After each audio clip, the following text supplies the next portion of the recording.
નમસ્કાર. નવજીવન ટ્રસ્ટ પરિવાર વતી હું રામ મોરી આપ સૌનું હાર્દિક સ્વાગત કરું છું. આપ સૌ નવજીવન ટોક્સમાં પધાર્યા છો. જોતરે જોતામાં દિવસો વિયા ગયા પાનબાઈ, 21,600 કાળ ખાય. આ 3.5 વર્ષની આપણી આ નવજીવન ટોક્સની યાત્રા અને હવે લગભગ 150માં કાર્યક્રમ સુધી આપણે પહોંચ્યા છીએ. એટલે સૌથી પહેલાં તમારા બધા માટે તાળીઓ થઈ જાય, કારણ કે દરેક વખતે અમને તો થાય આ પેલું એવું છે કે રાંધનારી તો રાંધે પણ કોઈ જમનારા ન હોય તો તપેલા વાસી થાય. એટલે અમારે તો ઘણું આપવું છે પણ સામે લેવાવાળું કોઈ ન હોય. કુપાત્રની આગળ વસ્તુ ન પીરસીએ પાનબાઈ, તો આપ સર્વે સુપાત્રનું સ્વાગત છે. આજે બહુ ગૌરવ થાય એવો એક ઉપક્રમ યોજાયો છે. ગુજરાતી નાટ્ય સાહિત્યની જ્યારે વાત કરીએ ત્યારે કેટલાક એવા મોભની વાત કરવી પડે. ગામડા ગામમાં જ્યારે પ્રસંગ હોય ને ત્યારે મંડપ રોપાય અને માણસ પૈસે ટકે કરતાં આબરૂમાં કેટલો મોટો છે એ મંડપના જે થાંભલા હોય એના આધારે નક્કી થાય. અને આ થાંભલા બહુ પ્રતિકાત્મક હોય, કારણ કે ઘણા ઘર નાના હોય પણ એના હોંકારા ગામના એટલા મોટા હોય કે ગામના મોટી મૂછવાળા ભા ત્યાં ખાટલો નાખીને બેઠા હોય. એટલે પ્રસંગોમાં મોટા ઘરના ઘરેણા પહેરી અને પ્રસંગો ઉકેલાઈ ગયા હોય, પાછલા બારણે કોઈને ખબર પણ ન હોય. એટલે આભને એમ તો ટેકા ન હોય, આકાશ તો તોળાતું છે, પણ એવું કહે છે આપણા લોક સાહિત્યમાં કે આભને ટેકા છે. તો ગુજરાતી નાટ્ય સાહિત્યના આભને જેનો બહુ મોટો ટેકો છે એવા જશવંત ઠાકર વિશે આજે આપણે વાત કરવાના છીએ. અને એમાં આપ સૌ અમારી સાથે જોડાયા છો. કરોડરજ્જુવાળો સર્જક કે કલાકાર અત્યારના સમયે મળવો બહુ મુશ્કેલ છે, જેની કરોડરજ્જુ ટટ્ટાર હોય. અકિંચન આ શબ્દ છે ને માત્ર સુદામા પૂરતો સીમિત નથી, જેને કશું જોતું નથી પણ બધું આપવું છે. મને કાયમ અભ્યાસ કરતાં કરતાં એક વાત ઉડીને આંખે વળગી છે કે પીએચડીના વિદ્યાર્થીઓને રસ પડે ને એક એવો વિષય એવો છે કે જેલ અને ગુજરાતી સાહિત્ય. આ જે સંગમ છે ને બહુ રસપ્રદ છે. જેલમાં બેઠા બેઠા કલાકારોએ જે અભ્યાસ કર્યો છે, આ જેલ ન હોત યરવડાની કદાચ તો જશવંત ઠાકરનું નાટ્ય આપણને ન મળ્યું હોત.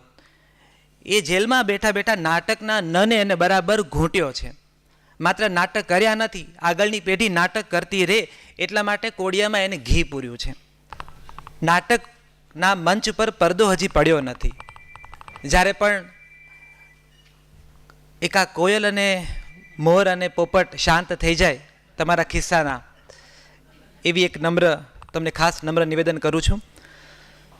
જ્યારે હંમેશા અવેતન થિયેટર કે કમર્શિયલ રંગભૂમિ આ બધી ચર્ચાઓ જ્યારે ચાલતી હોય કે ગુજરાતી રંગભૂમિનું ભવિષ્ય શું, ગુજરાતી રંગભૂમિ ક્યાં જઈને ઊભી રહેશે, નાટક લોકો જોશે કે નહીં. હવે તો સિનેમા ઉપર 100, 150 ને 500 કરોડનો બિઝનેસ થઈ રહ્યો છે. હવે ઓટીટી પ્લેટફોર્મ આવી રહ્યા છે. ટિકટોક શાંત નથી થયું, ત્યાં નવું આવ્યું છે. એની વચ્ચે નાટકનું ભવિષ્ય શું, આવો જ્યારે પ્રશ્ન થાય છે ત્યારે મને બહુ ગૌરવથી આમ કહેવાની ઈચ્છા થાય કે અમદાવાદ જેવી એક ભૂમિ છે જ્યાં જશવંત ઠાકર મેમોરિયલ ટ્રસ્ટ પણ છે અને થિયેટર મીડિયા સેન્ટર જેવી સંસ્થાઓ છે જે પેઢી દર પેઢી નાટકના સંસ્કારોને આપણા સુધી પહોંચાડે છે. તો જશવંત ઠાકરનો અવાજ લઈ જે આ બીજી અને ત્રીજી પેઢી આપણી વચ્ચે ઉપસ્થિત છે અને વિનંતી કરું કે આપ મંચ ઉપર પોતાનું સ્થાન ગ્રહણ કરો.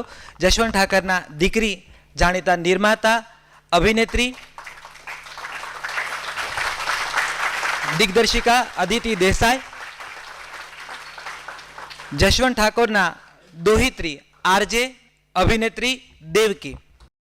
જ્યારે પહેલી વાર હું અકુપાર નાટક મેં પહેલી વાર જોયું અને અહીંયા બહુ બધા વડીલો પણ એ નાટકમાં હાજર હતા અને એમાંથી ઇન્ટરવલ સમયે એક વડીલ એવું બોલેલા અને પછી એ સાહિત્ય પરિષદના એ તો લેખકગણ હતા, એને કીધું કે આ લોકો બહુ સારું કરે એમાં નવાઈ નહીં, કેમ કે જશવંત ઠાકરનો ભાર છે એની માથે. એટલે તમે નબળું કરો તો વારો પાડી દે પણ સારું કરો તો નવાય નહીં, કારણ કે જશવંત ઠાકરનો ભાર છે તમારી માથે. તો એવા ભારને કહીએ કે આપ સાભાર અમને જશવંત ઠાકોરના જીવન અને કવન વિશે વાત કરો. રેડિયોની પરંપરા, આજે ખરલ ઘૂંટતો અવાજ જે વારંવાર ડોક્યુમેન્ટરીમાં કહેવાયો છે, એ અવાજ જે આજની પેઢીને ગમે એવી વાતમાં કહું તો બેન્ડ વગાડે છે એવો પણ એક અવાજ છે. અને એ અવાજને કહીએ કે આપ આજે જૂના સમયના અંધેરા છે એ ઉલેચી અમને અજવાળા બતાવો. અદિતિ દેસાઈ અને દેવકી. વૈનત એક મિનિટ ઊભો રહેજો. સૌમ્યા, હું એકલી થર્ડ જનરેશન નથી. આ મારો ભાઈ વૈનત, એ પોતે એક્ટર છે અને ફિલ્મ મેકર છે. વિસ્લિંગ વુડ્સની અંદર ફિલ્મ ડિરેક્શન ભણ્યો છે, એટલે એ પણ અમારી ત્રીજી પેઢી છે. અને સૌમ્યા મારા મામાની દીકરી છે, નારાયણી મામી અને ભારવી મામા, એટલે મમ્મીથી મોટા ભાઈ. નારાયણી મામી અહીંયા છે. નારાયણી મામી એ વિષ્ણુદેવ પંડિતના દીકરી છે અને એમની દીકરી આ છે. અને અત્યારે શ્રેયસની અંદર અત્યાર સુધી એ માત્ર થિયેટર શીખવતી હતી અને હવે દરેક ઇવેન્ટ્સ જે શ્રેયસમાં થવાની છે એની કોર્ડિનેટર પણ છે. અને છેલ્લા 15 વર્ષથી અમારી સાથેના દરેક નાટકની પાછળ કરોડરજ્જુ તરીકે આ છોકરી ઊભી રહી છે, બિકોઝ એણે દરેક નાટકના પ્રોડક્શનમાં ભાગ ભજવ્યો છે અમારી સાથે. સિલી. હવે આ બંને જણા મંચ ઉપર એટલા માટે નથી કારણ કે આ બંને જણાએ કોઈ દિવસ જશવંતદાદાને જોયા જ નથી. એ લોકોનો જન્મ થયો ત્યારે તો જશવંતદાદા જતા રહેલા. 1915માં જશવંતદાદાનો જન્મ અને 1990માં એમનું મૃત્યુ થયું. એટલે મારી પાસે પણ જે મેમરી એમની છે એ મારા નાના તરીકેની જ મેમરી છે. હા, ઓફકોર્સ કાર્તિક મામા.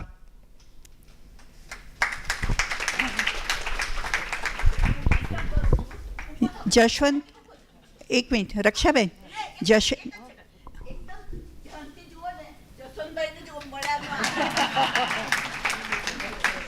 એટલે મારા પપ્પાના નાના ભાઈ મધુભાઈનો દીકરો. હા, અને આ મારી સૌથી નાની ભાભી છે પૂર્ણિમા.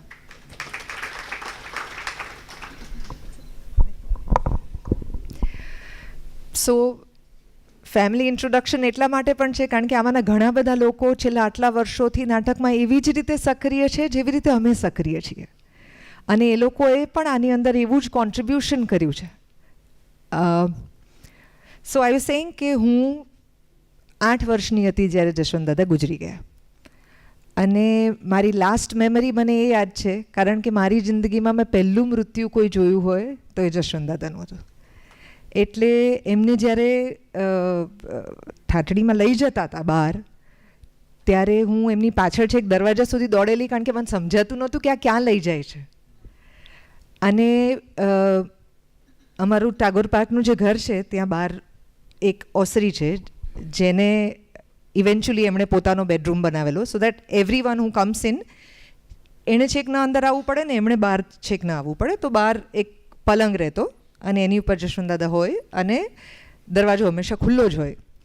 એટલા માટે ખુલ્લો હોય કારણ કે નાટકની સાથે સંલગ્ન કોઈ પણ વ્યક્તિને ક્યારેય પણ ઘરે આવવું હોય તો ઘરના દરવાજા હંમેશા ખુલ્લા હોય. માત્ર ઘરના દરવાજા હંમેશા ખુલ્લા હોય એવું નહીં, ઘરનું રસોડું પણ હંમેશા એને માટે ખુલ્લું હોય.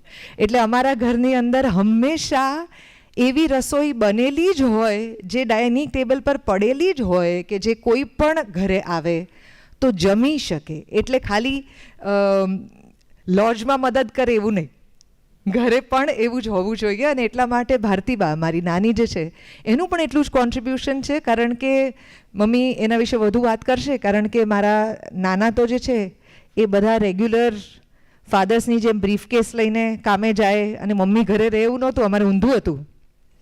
કારણ કે મારા નાની જે છે એ ડૉક્ટર તરીકે બહાર કામ કરવા જતા અને મારા નાના જે છે એ તો રાતે ધોતિયું પહેરીને બહાર જતા. એટલે આખો સોશિયલ એક્સપિરિયન્સ અમારા ઘરમાં બહુ જુદો છે. He was more like a home father and she was more like a working mother. અને બહુ જ ઓછા લોકો જાણે છે કે જશવંતદાદા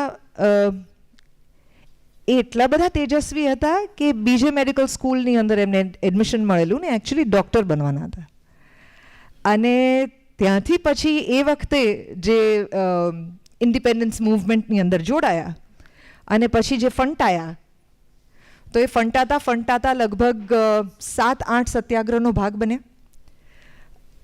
એમની સિતમની ચક્કીની નવલકથાને કારણે તો ઓફકોર્સ તડીપાર થયેલા જ, પણ એ સિવાય પણ 4 વાર જેલવાસો અને એમાંનો એક તો 3 વર્ષ સુધી ચાલેલો યરવડા જેલમાં, જેની વાત કરી કે ત્યાં એ થિયેટર વિશે આટલું બધું ભણ્યા.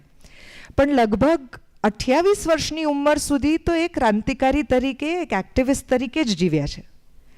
એટલે I was asking my mother કે અમારા બધાનો, મને બહુ લોકો પૂછતા હોય છે, એમને પણ બહુ લોકો પૂછતા હોય છે. વૈનાતે પણ પોતાની ફર્સ્ટ સ્ટુડન્ટ ફિલ્મ બનાવી ત્યારે અમારા મનમાં પણ એ પ્રશ્ન થયેલો કે આર્ટ ફોર સોસાયટી સેક આવી સમજણ મને કોઈએ આપી નથી, પણ હું જોઈને ઝીલી શકી.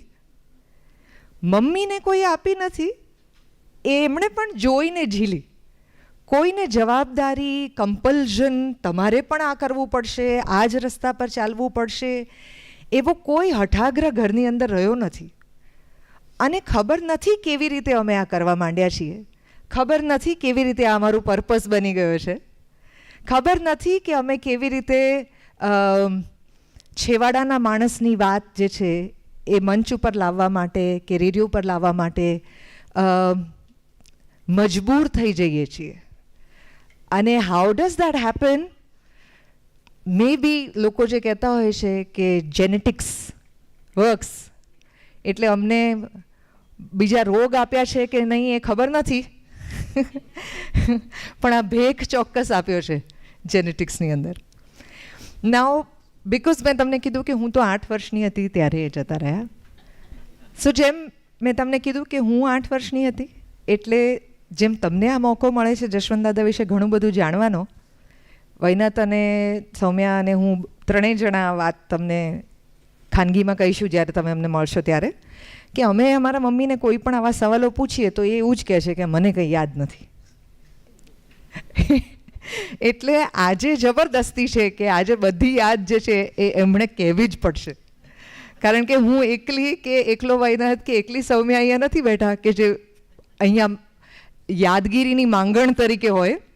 આપણે બધા ભેગા થઈને આજે એ કરવાના છીએ. સો અમને કહો કે અમારા નાના કેવા હતા. પહેલાં તો નવજીવન ચાલુ છે, નવજીવન ટોક્સ અને વિવેકભાઈ અને શિલ્પાબેન અને રામનો ખૂબ ખૂબ આભાર કે અમને આ વાત કરવા બોલાવ્યા.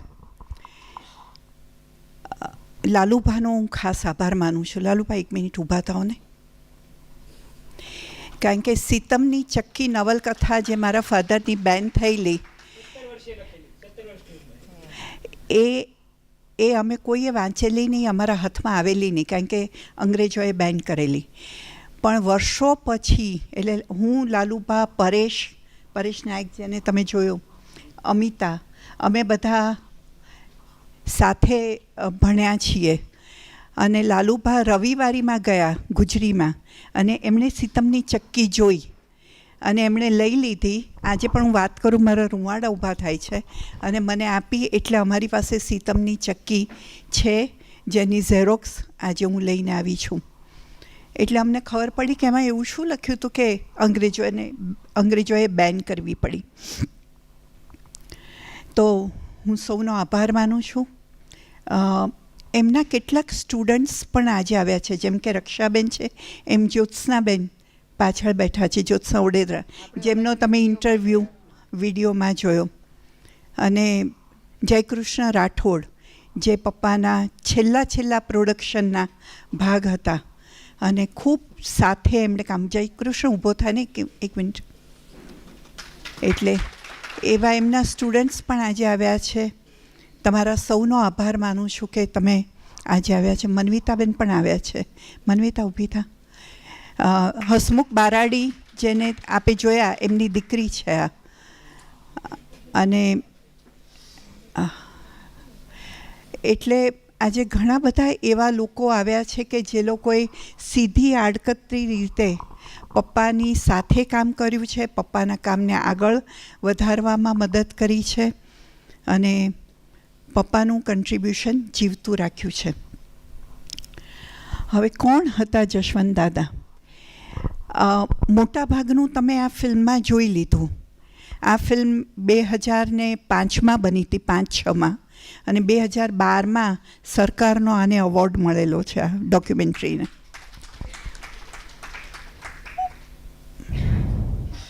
કોણ હતા જશવંત ઠાકર? મારે 3-4 શબ્દોમાં કહેવું હોય તો ક્રાંતિકારી, અલગારી, નાટ્યાચાર્ય,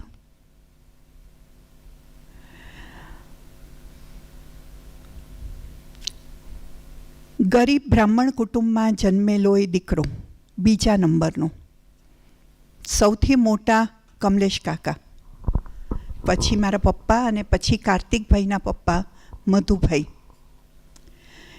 લલિતાબા એમના મમ્મી. નાનપણથી સૌથી અળવિત્રો અને સૌથી વધારે ટેન્શન જેણે આપ્યા છે એ જશવંત. નાનપણમાં ખાદીની ટોપી પહેરવા માટે એમને 3 કોરડાની સજા થયેલી જામનગરમાં, 7 કોરડાની. પણ એ ગાંધીજીના વિચારમાં એમને સૌથી વધારે આકર્ષી ગયેલી ખાદીની ટોપી, અને ખાદીની ટોપી પહેરવા બદલ એમણે કોરડા ખાધા છે. 15-16 વર્ષની ઉંમરે એમણે સિતમની ચક્કી નામની નવલકથા લખી, બ્રિટિશર્સનો વિરોધ કર્યો, અને ત્યારે અમદાવાદ રહેતા હતા. એમને પકડવાનું વોરંટ નીકળ્યું, જેની ખબર મૃદુલા સારાભાઈને પડી.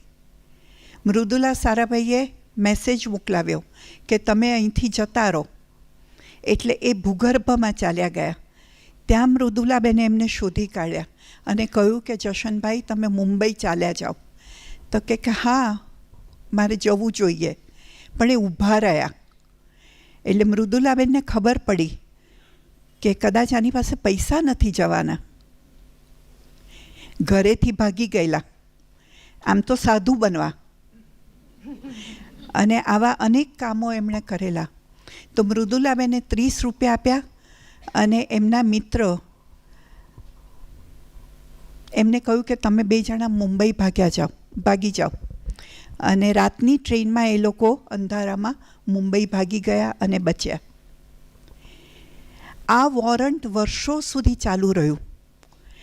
એ પછીનો આખો એક ઇતિહાસ, એ વચ્ચેનો આખો એક ઇતિહાસ એવો છે કે બ્રિટિશર્સની સામે લોકોને ભેગા કરવાનું કામ એમણે બહુ જ મોટા પાયે કરેલું. એમની સ્ટુડન્ટ્સને ભેગા કરવાનું કામ બહુ જ મોટા પાયે કરેલું. આમ એમને ડૉક્ટર થવું હતું, પણ સ્વાતંત્ર્યની ચળવળમાં એવા જોડાયા કે એમનું ભણવાનું છૂટી ગયું, અને પછી એ મુંબઈથી એમણે પોંડિચેરી ભાગી જવું પડ્યું.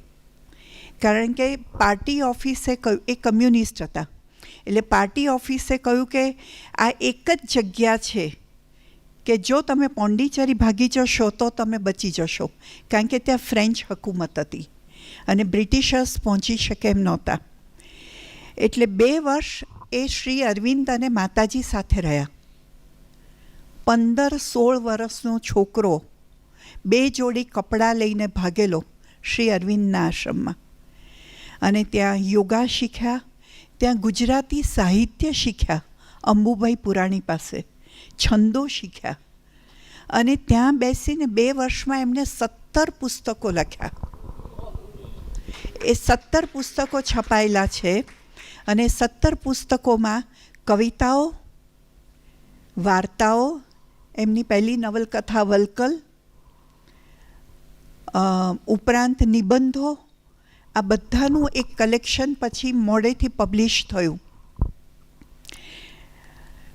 2 વર્ષ પછી બહુ જ ભારે હૃદયે એમણે પોંડિચેરી છોડ્યું અને કહ્યું માતાજીને કે માં હું જાઉં છું. આખો આશ્રમ એમને સ્ટેશન ઉપર મૂકવા આવેલો, એટલા એ પોપ્યુલર આશ્રમમાં હતા. આશ્રમમાં રહીને પણ ત્યાંની લાઇબ્રેરીમાં એમણે સાહિત્યનો અભ્યાસ કરેલો, અને પછી એ પાછા મુંબઈ આવ્યા. અને મુંબઈ આવીને એમણે કોલેજમાં એડમિશન લેવાનો ટ્રાય કર્યો ડૉક્ટર બનવા માટે. મુંબઈની કોલેજે ના આપ્યું એડમિશન. અમદાવાદ આવ્યા. અમદાવાદની કોલેજમાં એડમિશન માટે માગણી કરી તો ત્યારે કોઈ બ્રિટિશર ત્યાં પ્રિન્સિપલ હતા, એણે હા પણ ના પાડી અને એડમિશન ના આપ્યું. પણ એમણે નક્કી કરેલું કે મારે ભણવું તો છે જ.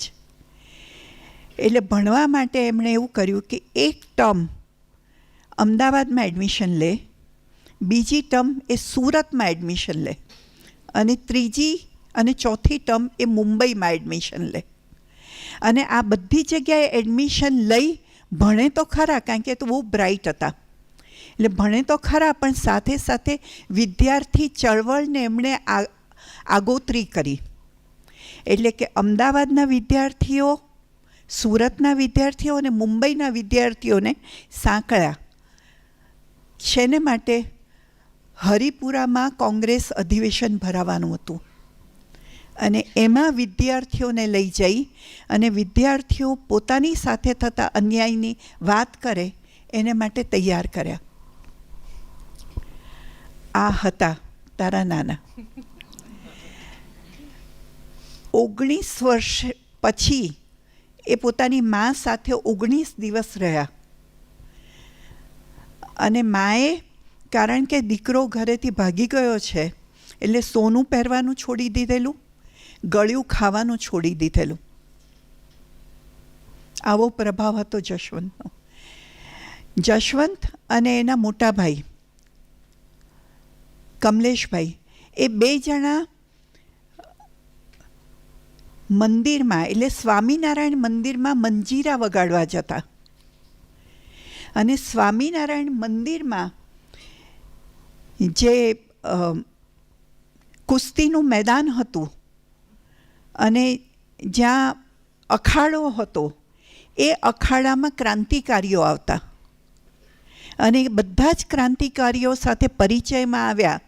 એટલે એમના જીવનના લગભગ 36 વર્ષ દેશને મુક્ત કરાવવામાં, વિદ્યાર્થી આંદોલનમાં અને ક્રાંતિકારીઓ સાથે શીખવામાં ગયા કે જીવનમાં શું કરવું જોઈએ અને શું ના કરવું જોઈએ. અને એ પછી જ્યારે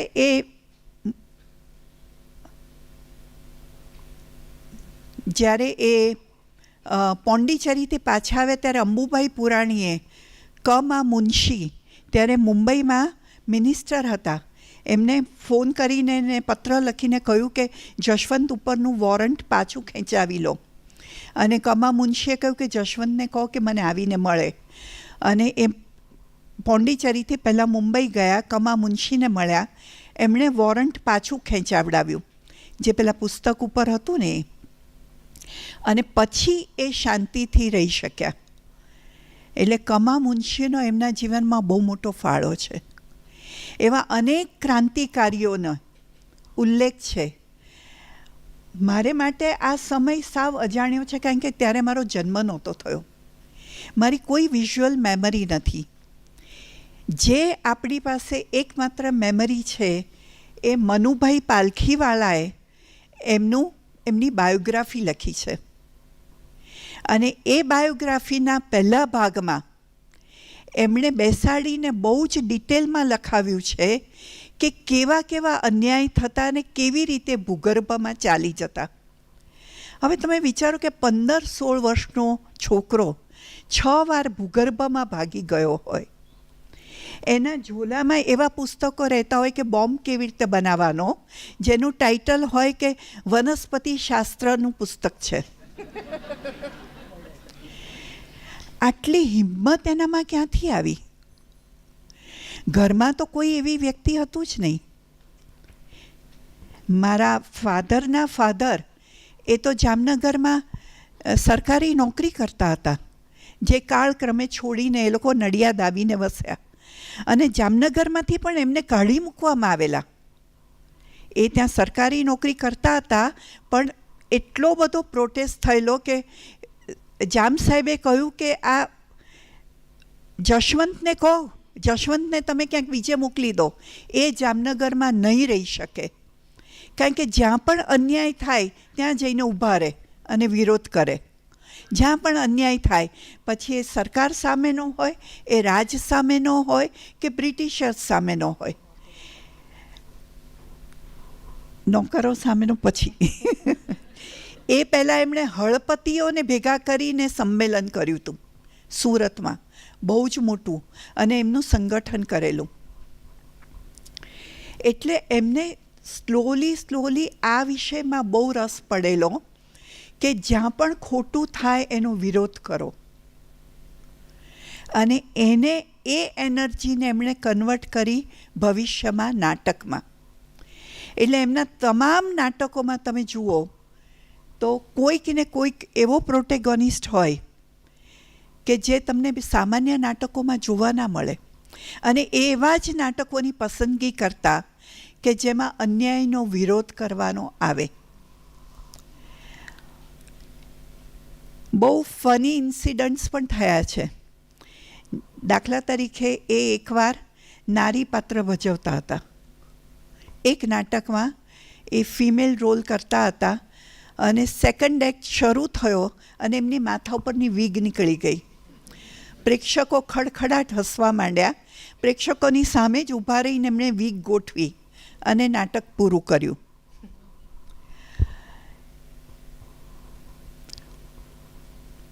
એમણે જે નાટકો કરેલા ને એ બધાનો જો તમે અભ્યાસ કરો, અને અનફોર્ચ્યુનેટલી એ વખતે વિડીયો નહોતું એટલે આપણી પાસે આપણે પ્રોડક્શન્સ જોઈ શકીએ એમ નથી, પણ એમણે દરેકે દરેક પાત્રને અન્યાયનો વિરોધ કરતું બતાવ્યું છે. એટલી હદ સુધી કે એક નાટકમાં તો નાટક હતું રામ સીતા ઉપરનું, અને એ દિવસે મિનિસ્ટર્સ જોવા આવવાના હતા. એટલે રામની એન્ટ્રી થાય ત્યારે એ નીચેથી ભિખારીઓને ભેગા કરી આવ્યા, અને રામની પાસે જઈને એ ભિખારીઓ માગણી કરે કે અમને ખાવા આપો, ખાવા આપો, ખાવા આપો. ઉત્તર રામચરિત્રમાં, જે નાટકમાં હતું જ નહીં. પણ કેમ કે સામે મિનિસ્ટર્સ બેઠા છે, એમને ખબર પડે કે લોકો ભૂખ્યા ભૂખ્યા જીવે છે તમારા રાજમાં. આવું માત્ર એમને જ સૂઝે. રંગભૂમિ ઉપર એમણે જે પ્રયોગો કર્યા એમાં જેમ ફિલ્મમાં વાત થઈ એમ એ સેટ્સ લઈ આવ્યા, લાઇટિંગ લઈ આવ્યા. લાઇટિંગ માટે શું કરતા? એ લોકો ગામડે ગામડે શેરી નાટકો કરવા જતા. અને શેરી નાટકો કેવી રીતે કરતા? ટ્રક લઈને જાય, ટ્રક જે સામાન લઈને જાય એવી ટ્રક બનાવડાવી હતી કે એની ચારે બાજુના પડખા ખુલી જાય, એની ઉપર કલાકારો ચડી જાય, એ બની જાય સ્ટેજ, અને એની ઉપર ઊભા રહીને નાટકો કરે. અને જેમ ભવાઈમાં દરેક ગામના પ્રશ્નો આવતા એમ એમના શેરી નાટકોમાં દરેક ગામે ગામના પ્રશ્નો લઈ અને નાટકો કરતા. લાઇટિંગ માટે શું કરતા? તો સાદી તપેલી, પિત્તળની તપેલી લઈ અંદર કલાઈ કરાવે. ઘણા બધાને ખ્યાલ હશે કે કલાઈની આખી પ્રક્રિયા થાય.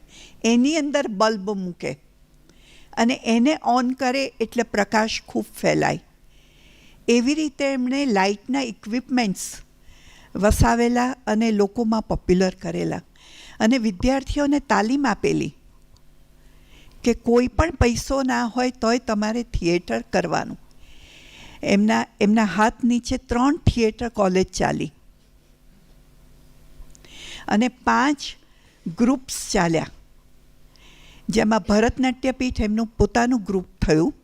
અને એ સિવાય એમણે અનેક જગ્યાએ કામ કર્યું અને અનેક જગ્યાએ વિદ્યાર્થીઓને ઊભા કર્યા, જે તમે રક્ષાબેનની વાતમાં જાણ્યું, અરવિંદભાઈની વાતમાં જાણ્યું.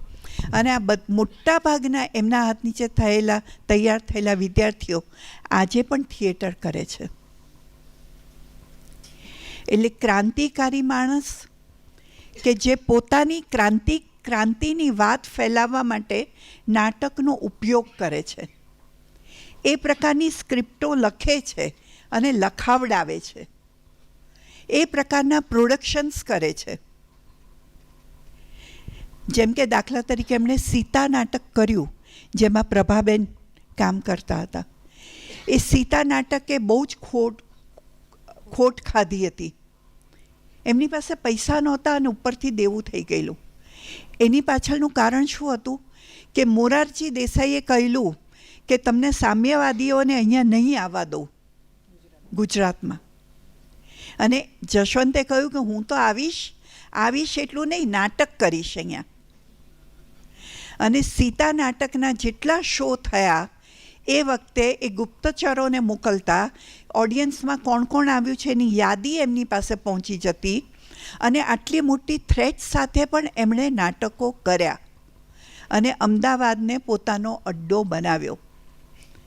અને વર્ષો સુધી અમદાવાદમાં બેસી લગભગ 153 કે 54 નાટકો એમણે અમદાવાદમાં ને આખા ગુજરાતમાં પોતાની સંસ્થા દ્વારા અને વિદ્યાર્થીઓ દ્વારા એ લોકોને તાલીમ આપીને કરાવ્યા.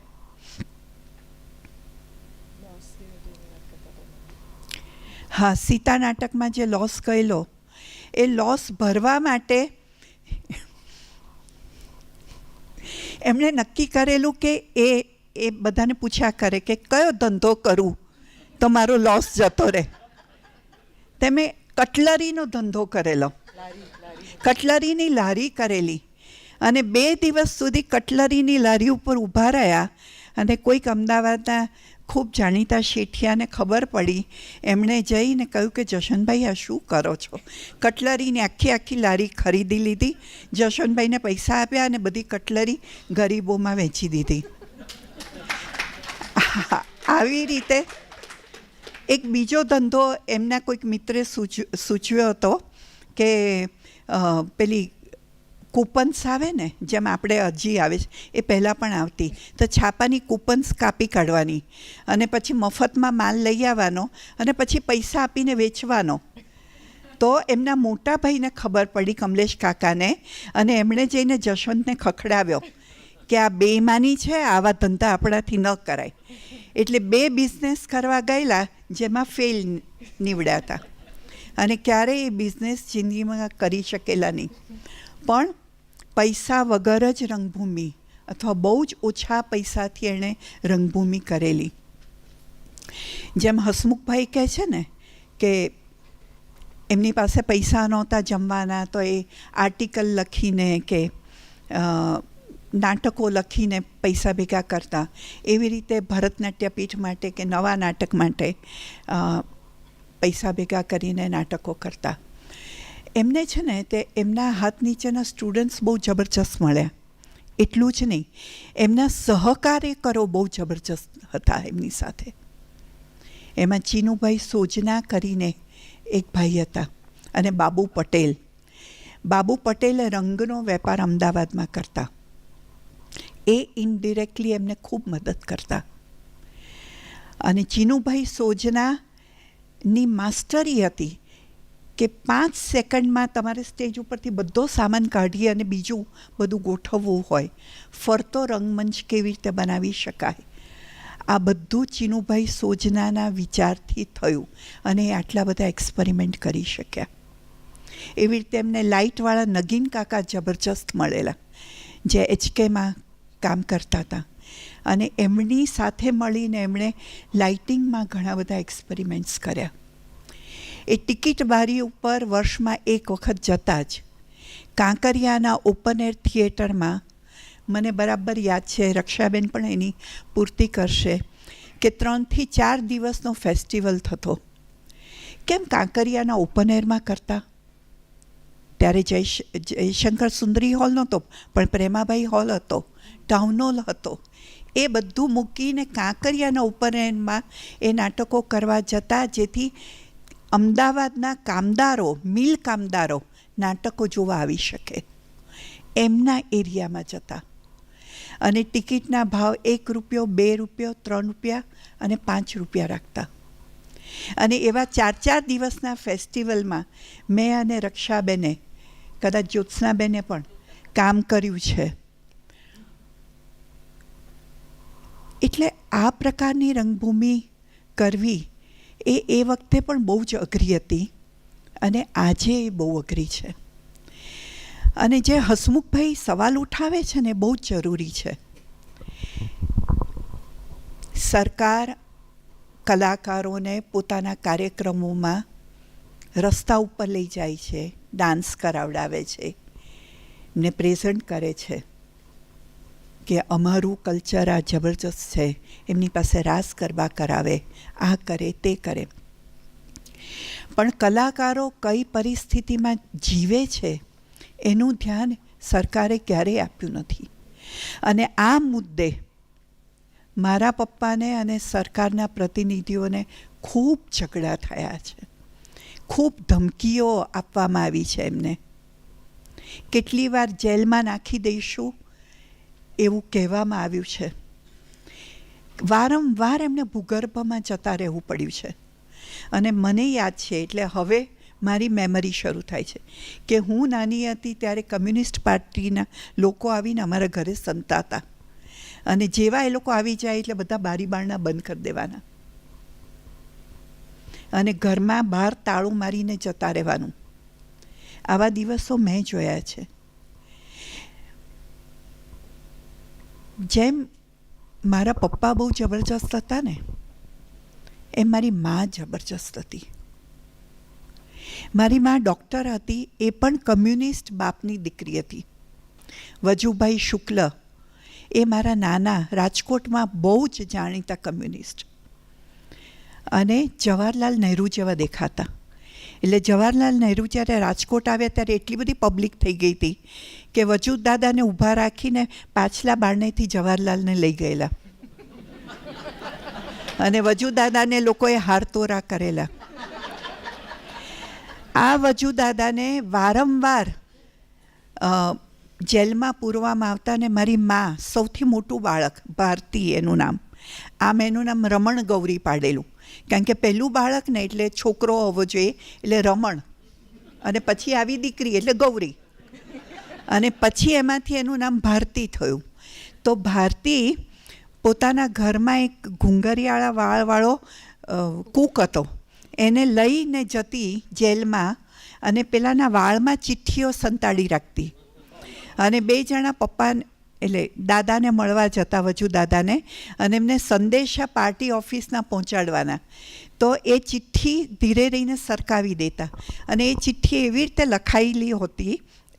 લખાયેલી હતી કે જે તમે અરીસામાં જુઓ તો જ તમે વાંચી શકો. એટલે મારી મા પણ કમ્પ્લીટલી ફિયરલેસ હતી. મારા પપ્પાને તો કોઈની પડી જ નહોતી, એમનામાં તો બીકનો છાંટો જ નહોતો. એટલે તમે જુઓ કે હું 14-15 વર્ષની હતી ત્યારે પહેલી વખત એમણે મને થિયેટરમાં નાખી. ગુજરાત કોલેજમાં ડ્રામા ડિપાર્ટમેન્ટ ચાલતું હતું વૈનત. હું નહેરુનગર 4 રસ્તાથી ચાલતી ગુજરાત કોલેજ જતી રિહર્સલ માટે. પણ એમને કોઈ દાડો વિચાર ના કર્યો કે આ 14-15 વર્ષની છોકરી રાત્રે રિહર્સલમાં એકલી ચાલતી આવે છે, તેને રસ્તામાં કોઈ કનડગત નહીં થાય. એમને ખાતરી હતી કે મને કંઈ નથી થવાનું. એક વખત હું ગુમ થઈ ગયેલી, એટલે મેં દાદાગીરી કરેલી ઘરમાં. હું ને મારો ભાઈ બંને શારદા મંદિરમાં ભણીએ. અમે રહેતા દરિયાપુર, કારણ કે મારી મા કમ્યુનિસ્ટ ને, એટલે દર 6 મહિને સરકાર એની બદલી કરે, અને આવા જ વિસ્તારમાં કરે. વાડજ, દરિયાપુર, અસારવા, એવી બધી જગ્યાએ જ્યાં કામદાર વીમા યોજનાના દવાખાના ચાલતા હોય ત્યાં અમને ધકેલી દે. એટલે દરિયાપુરથી અમે લોકો જૂના શારદા મંદિર બસમાં, હું ને મારો મોટો ભાઈ ભારવી, સૌમ્ય, અમે 2 જણા ભણવા જઈએ. અને બસમાં ભારવી મોટો એટલે એને ટિકિટના પૈસા આપવામાં આવે કે એણે અમારા બેની ટિકિટ લેવાની. એટલે મેં પ્રોટેસ્ટ કર્યો. હું તો ખૂબ નાની, 3 વર્ષ નાની ભારવીથી, કે એને જ કેમ આપો છો, મારી ટિકિટના પૈસા મને આપો, હું લઈશ, મને ખબર છે કેવી રીતે ટિકિટ લેવાય. એટલે એ દિવસે એમણે મને મારા પોતાના પૈસા આપ્યા, અને ભારવીને પોતાના પૈસા આપ્યા. અને પછી જતી વખતે તો કોઈ પ્રોબ્લેમ ના થયો. પાછી આવતી વખતે હું બસમાં ઊંઘી ગઈ, અને ભારવી સાથે તો નહીં જ બેસું એવું કહીને બસમાં છેક પાછળ બેઠી અને ઊંઘી ગઈ. અને જ્યારે મારી આંખ ખુલી ત્યારે પ્રેમ દરવાજા આવી ગયેલું. દરિયાપુર તો જતું રહેલું. એકલી નીચે ઉતરી અને ચાલતી ચાલતી ચાલતી દરિયાપુર શોધવા નીકળી હું. અને મારા ઘરે બધા મને શોધે કે આ ક્યાં ગઈ. પોલીસમાં ફરિયાદ થઈ. હવે ચાલતા ચાલતા દરિયાપુર પાસે આવ્યું તો પેલો પાનવાળો ઓળખતો કારણ કે મારા પપ્પા સિગરેટ પીતા ને, એટલે મને એમની સાથે જોઈ લી, એટલે પાનવાળો ઘરે મૂકી ગયેલો. એ દિવસે ધ્રુસકે ને ધ્રુસકે રડેલા.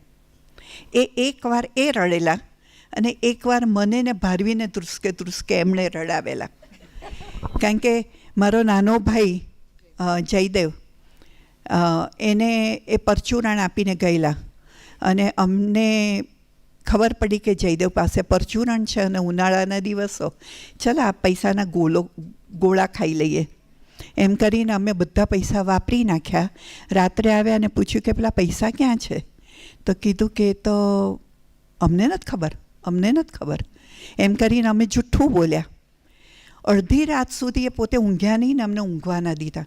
અને પછી એક સટાક લાફો માર્યો, ખબરદાર કોઈ દિવસ જૂઠું બોલ્યા છો તો. કારણ કે જયદેવે તો કહી દીધું કે પૈસા આ લોકોએ વાપરી કાઢ્યા. એટલે એકવાર જિંદગીમાં એ રડેલા ને એકવાર હું રડેલી. આવા હતા મારા પપ્પા. બધા બાળકોના પપ્પા સ્કૂલે લેવા આવે, મૂકવા આવે, પેન્ટ શર્ટ પહેરીને આવે, એમની પાસે સ્કૂટર હોય કે સાયકલ હોય. મારા પપ્પા ક્યારેય સ્કૂલે નહોતા આવતા. એ ધોતિયું ને જબ્બો પહેરતા. મારી માનું કામ પૂરું થાય એટલે પપ્પાનું નાટકનું કામ શરૂ થાય. અને એ કોઈ એવા અનયુઝ્યુઅલ ફાધર કોઈને દેખાતા નહોતા, પણ મને એ મારા સૌથી મોટા હીરો હતા.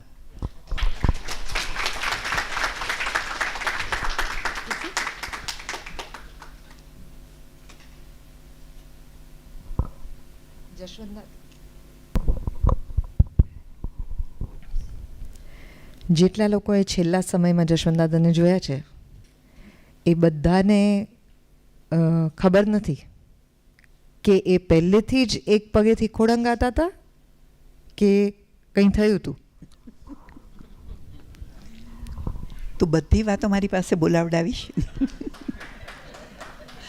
અમે MS યુનિવર્સિટીનો ડ્રામા ડિપાર્ટમેન્ટ છોડી એટલે એમણે ડ્રામા ડિપાર્ટમેન્ટ શરૂ કર્યો CC મહેતા સાથે.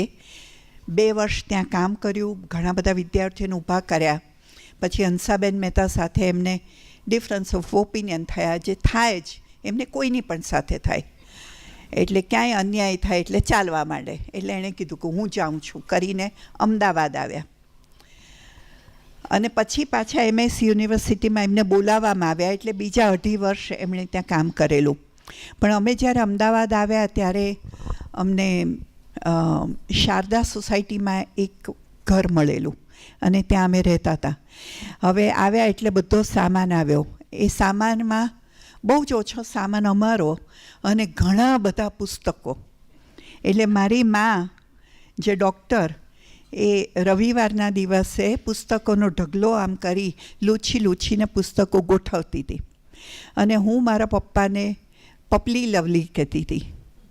એટલે પપલી લવલી કરીને એમનો ધોતિયાનો છેડો ખેંચી અને હું દોડતી હતી ને પાછળ એ મારી પાછળ દોડતા હતા. અમે દોડ પકડની રમત રમતા હતા અને એમાં એમનો પગ પુસ્તક ઉપરથી લપસ્યો અને ઢાંકણી તૂટી ગઈ.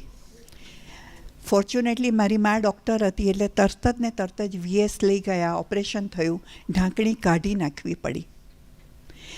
હવે તમે વિચારો કે એ સમય અભિનેતા તરીકે એ ટોપ ઉપર હતા. એટલું મોટું નામ હતું જશવંત ઠાકરનું એક્ટર તરીકે.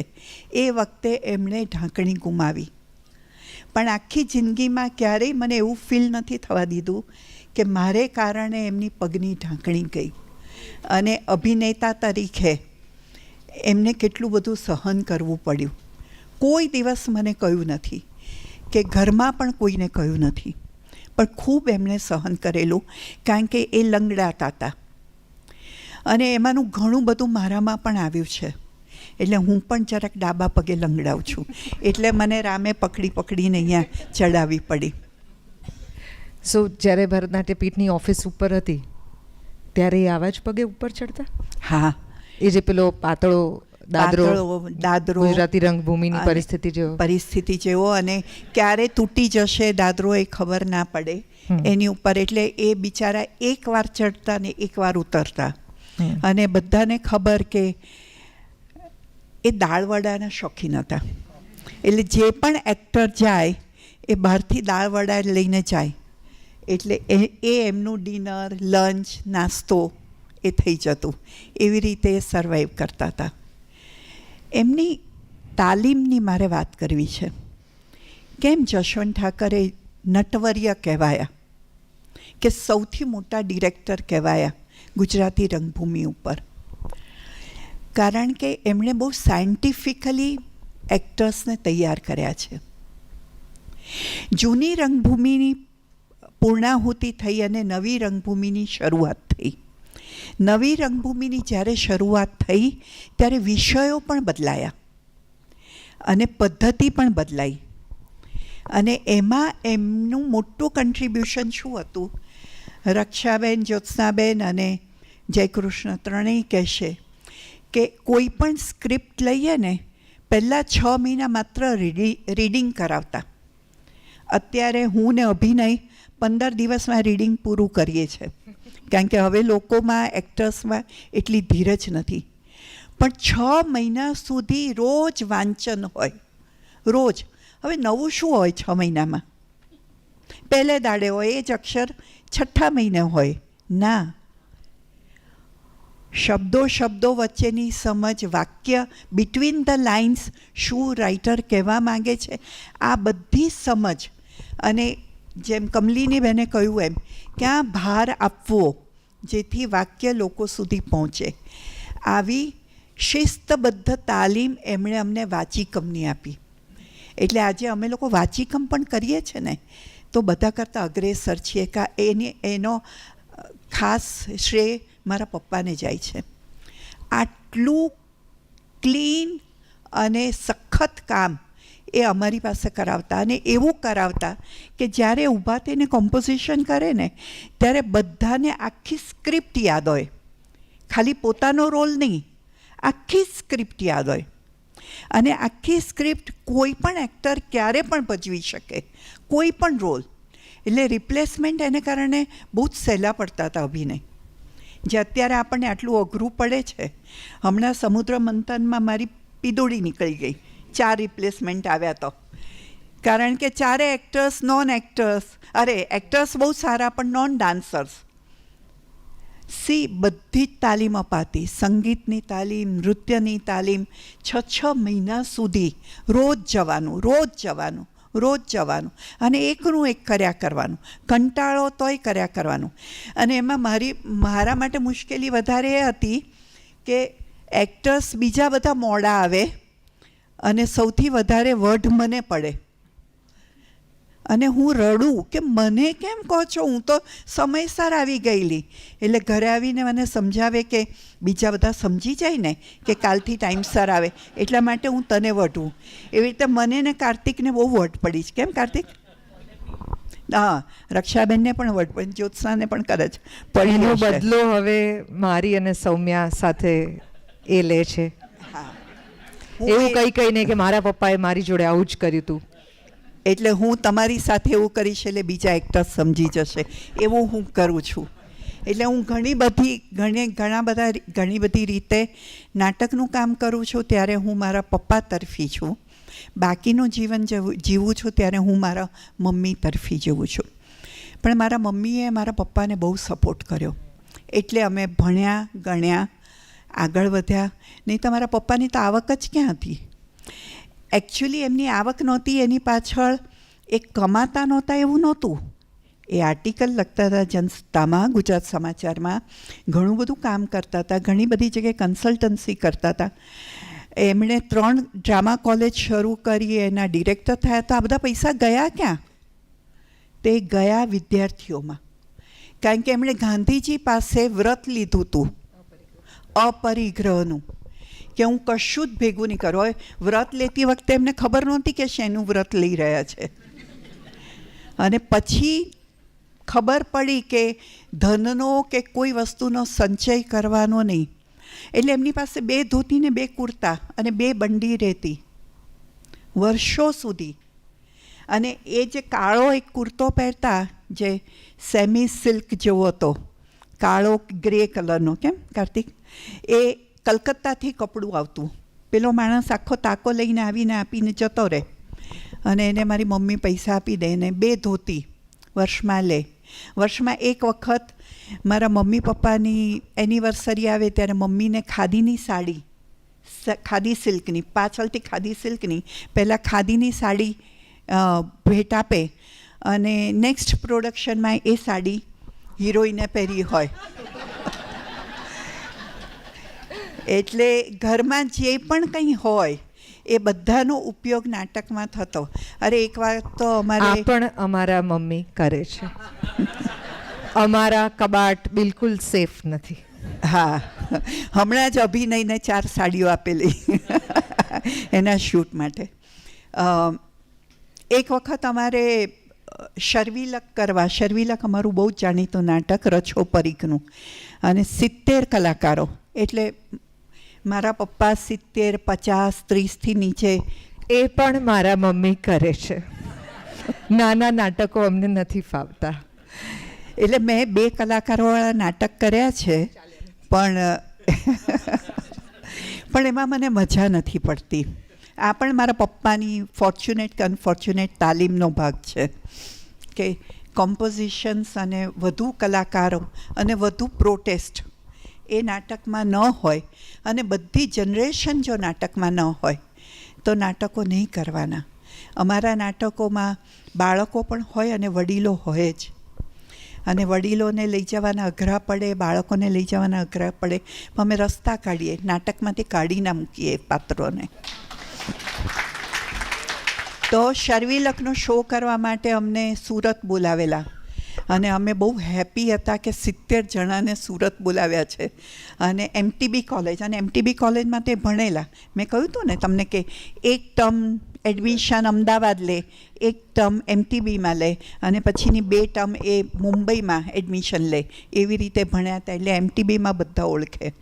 એટલે MTBવાળાએ કહ્યું કે તમે શર્વિલક લઈને આવો, અને બહુ જ ત્યારે ચર્ચામાં પણ હતું એ નાટક. અને શર્વિલક એમણે કેમ કર્યું, કારણ કે શર્વિલક તો નાનું પાત્ર છે, વસંત સેના અને ચારુદત્ત મુખ્ય છે, પણ શર્વિલકને હીરો બનાવીને જ્યારે પરીખ સાહેબે નાટક લખ્યું ત્યારે એને ક્રાંતિકારી બતાવ્યો. માટે મારા પપ્પાને રસ પડ્યો અને માટે ચારુદત્ત અને વાસવદત્ત, વસંત સેનાનું નાટક કરવાની જગ્યાએ એમણે શર્વિલક નાટક કર્યું. હા, પણ કાર્તિક હતો ને એમાં, શર્વિલકનો રોલ કાર્તિક કરતો હતો. હા, હું વસંત સેના કરતી હતી. પણ એ સુરતમાં જ્યારે નાટક ભજવાયું ત્યારે અમારી પાસે બસમાં ST બસ બુક કરવાના જ પૈસા હતા ભરતનાટ્ય પીઠ પાસે. એટલે રાત્રે 2:30 વાગ્યા સુધી બેસીને મેં મારા મમ્મીએ પૂરીઓ બનાવી અને રસ્તામાંથી માત્ર ચા લીધી અને અમે સુરત પહોંચેલા ચા અને પૂરીઓ લઈને. એટલે આવી રીતે અમારા ઘરની બધી જ વ્યક્તિઓનો અને બધી વસ્તુઓનો ઉપયોગ નાટકમાં થતો. હવે તમે કહો કે નાટકના કયા પરિમાણો અમારામાં ના ઉતર્યા હોય. ભારતીબા વિશે જ્યારે મમ્મી વાત કરતા હતા ત્યારે કીધું કે પહેલું બાળક તો દીકરો હોવો જોઈએ એવું માનીને રમણ નામ રાખવાના હતા, અને પછી દીકરી થઈ એટલે રમણ ગૌરી. અને કારણ કે જશવંતદાદાની પણ એમણે વાત કરી કે એ મહિલા પાત્રો પણ કરતા, તો જશવંતદાદાની આસપાસના મિત્રો સાથે એ સમયે વાત કરતા કે આપણે ત્યાં દીકરીઓને કે બહેનોને શા માટે આપણે નાટકમાં નથી લેતા. અને ત્યારે બહુ બધા લોકો જે હજી પણ unfortunately 100 years down the line હજી પણ લોકો એવું માને છે કે આ તો એવું ફિલ્ડ છે કે જેમાં છોકરીઓને ન મોકલાય. એટલે જશવંતદાદાએ નક્કી કરેલું કે જો ઈશ્વર મને દીકરી આપશે ને તો હું એને રંગભૂમિને આપીશ. તો એ આ દીકરી છે. એટલે દેવકીની વાત સાચી છે. મારા જન્મ સાથે નક્કી હતું કે મારે ભવિષ્યમાં શું કરવાનું છે. એ ચોઈસ મને આપવામાં નહોતી આવી અને 15 વર્ષની ઉંમરે મને ટ્રેન કરવામાં આવી અને ધીરે ધીરે સૌથી પહેલાં નાટકમાં તો દાસીનો રોલ આપ્યો અને પછી ધીરે ધીરે 3-4 વર્ષે મેઇન રોલ આપ્યો અને એવી રીતે હું નાટકો કરતી થઈ. પણ મારામાં ઘણા બધા એમના લક્ષણ છે, જેમ કે એમણે સરકારની સામે કે પ્રોટેસ્ટ કરવા માટે ઘણા નાટકો કર્યા. એમ મેં 10 વર્ષ શેરી નાટકો કર્યા અને NGO સેક્ટરમાં કામ કર્યું અને એ લોકોને જાગૃત કર્યા. ગામડે ગામડે જે લોકો નાટક જોયા પણ ન હોય એ લોકોને તાલીમો આપી 5-5 દિવસની હું શિબિરો કરતી અને એ લોકો નાટકો કરતા અને 100 નાટકોના પ્રયોગો આદિવાસી એરિયામાં એ લોકોએ કર્યા છે. જશવંતદાદાનું એક પુસ્તક છે નાટક મંડળ જેની આઈ એમ ફોરગેટિંગ ધ નેમ, જેની અંદર એમણે ભવાઈ કેવી રીતે ડેવલપ થવી જોઈએ ગુજરાતની અંદર એની વાત કરી છે. આમ આપણે સૌ જાણીએ છીએ કે એક્ટિંગનો ઇતિહાસ જે છે એ લગભગ 2000 વર્ષ જૂનો છે અને ગ્રીક હિસ્ટ્રીથી આવે છે. તો ગ્રીસમાં એ સમયે 2000 વર્ષ પહેલાં પણ એવી પરિસ્થિતિ હતી કે જ્યાં તમે નાટક as a message of protest, as a comment on society or on government, એ તમે નાટક એ રીતે કરી શકો 2000 વર્ષ પહેલાં. અને એ વખતે માત્ર નટ સેન્ટરની અંદર હતો. પછી રંગભૂમિની અંદર લેખકની એન્ટ્રી થઈ, જેની સાથે વિચાર આવ્યો. એટલે નટ પહેલાં જે કરતો હતો એ માત્ર શારીરિક આંગિક ચેનચાળા હતા, જેની ઉપર લોકો હસે રડે વોટેવર, અને જેના માટે પથ્થર કોતરીને એ લોકોએ મોટા જે એમ્ફીઝ બનાવ્યા છે, જે આજે પણ આપણે જોઈએ છીએ ગ્રીસના. અને પછી લેખક આવ્યો અને લેખકની સાથે જે વિચાર આવ્યો, અને એ જ સમયના આપણે સોક્રેટિસ કે બધા લોકોની વાત કરીએ છીએ, યુરિપિડીસ. હવે એ વખતે જે નાટકો બન્યા એ ગ્રીક ટ્રેજેડીઝ ને એ બધા બન્યા, તો એ પણ જશવંતદાદાએ ભજવ્યા છે. And at the same time એ વખતે નાટકમાંથી એ ટ્રેનિંગને આગળ જતાં જ્યારે સ્ટેનિસ્લાવસ્કીનું વર્ઝન આવ્યું ત્યારે જૂની રંગભૂમિમાંથી નવી રંગભૂમિના ટ્રાન્સફોર્મેશનમાં એક એક્ટર માટે શું શું અગત્યનું હોઈ શકે, એક નાટકના બંધનમાં શું શું અગત્યનું હોઈ શકે, એના વિશેનો પણ આખો કોર્સ જે છે એમના મનમાં એટલા માટે આવ્યો કારણ કે નહીં તો એ ગુજરાત સુધી ગુજરાતી ભાષામાં કેવી રીતે પહોંચત. આજે હમણાં જ સુધી ગુજરાત કોલેજની અંદર કેટલા બધા એવા વિદ્યાર્થીઓ ભણે છે જે એમની નોટ્સથી ભણે છે, જે એમણે ત્યારે બનાવેલી 50s અને 60sની વચ્ચેની આપણે વાત કરી રહ્યા છીએ. આ પુસ્તક જેની હું વાત કરું છું એની અંદર એમણે ભવાઈ આઈડિયલી કેવી હોવી જોઈએ એના વિશેની વાત કરી છે. અને અત્યારે ભવાઈ જે છે એ માત્ર ને માત્ર પ્રચાર માટે વપરાતું ફોર્મ છે. એ વખતે એમને ડિફાઇન કરેલું કે આગળની પેઢીઓને ખબર પડે કે ભવાઈ કયા સંદર્ભે બનાવવામાં આવે છે. અને ભવાઈની અંદર એક્ટર પોતે જ ગાય, એક્ટર પોતે જ નાચે અને એક્ટર પોતે જ એ સાર્કાઝમ ઊભું કરી શકે કે જે એ સમાજને પોતાનું દર્પણ આપે, વિચ મીન્સ કે એ એજ્યુકેશનનું કામ કરે. એ પર્પઝ એમના મગજમાં દરેક નાટકો માટે બહુ અગત્યનો હતો, કારણ કે સંસ્કારનું સિંચન, થિંકિંગ સોસાયટી બનાવવા માટે નાટકથી વધુ મોટો કોઈ બીજો રસ્તો નથી. That is what he believed very strongly. હું જ્યારે આ વાત વાંચું છું ત્યારે મને બિલકુલ નવી નથી લાગતી, કારણ કે મેં મારી માને એ જ કરતી જોઈ છે, મેં મારા પપ્પાને પણ એ જ કરતા જોયા છે, જે તો જશવંતદાદાના દીકરા પણ નથી. પણ એટલે મને એ મેમરીઝ પણ બહુ યાદ છે, કારણ કે હું જ્યારે નાની હતી ત્યારે my father looked up to my grandfather in a way that one can't even imagine. એટલે he was a hero to my mother, he was also a hero to my father. એટલે એટલું મોટું પુસ્તકાલય કે હું તો આટલી નાનકડી હતી ને વચ્ચે આમ રૂમની અંદર ઊભી રહું તો તમને આમ હિમાલયની વચ્ચે ઊભા હોય નાનું બાળક તો કેવું લાગે. એટલે આમ 1000થી વધુ પુસ્તકો અમારા ઘરની અંદર, અને આ બધા પુસ્તકોને વાંચવા માટે થઈને મોમ પણ મોટિવેટેડ નહીં, ભાર્ગવ મામા પણ મોટિવેટેડ નહીં, જયદેવ મામા પણ મોટિવેટેડ નહીં. My father was very motivated. અને એમણે એટલો જ પ્રયત્ન મારી સાથે કરેલો કે હું વાંચું તો I was not motivated internally. અને એ જ બધા અત્યારે મારા મમ્મીના એટલા પુસ્તકો છે કે અમને એમ થાય છે કે આ એક બીજું ઘર રાખીએ કે જ્યાં એમની ચોપડીઓ રહે. કારણ કે એમના કપડાના કબાટની અંદર પણ ડાબા કબાટમાં કપડાં હોય છે, જમણા કબાટમાં પુસ્તકો જ હોય છે. તો જેમ મેં તમને કીધું કે પ્રોટેસ્ટ જે છે અથવા તો થિયેટર જે છે અથવા તો આ પ્રકારનું આર્ટ ફોર સોસાયટી સેક જે ડેવલપ કરવું છે, એ અમને જેમ શીખવવામાં નથી આવ્યું, અથવા તો ત્યારે અમારા મનમાં પ્રોટેસ્ટના રૂપમાં પણ હતું.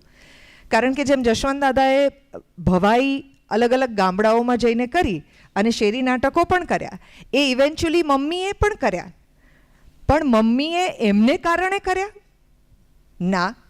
મમ્મી જ્યારે અલગ અલગ ગામડાઓમાં ફરતા હતા ત્યારે હું એમની કેડે લટકીને ફરતી હતી.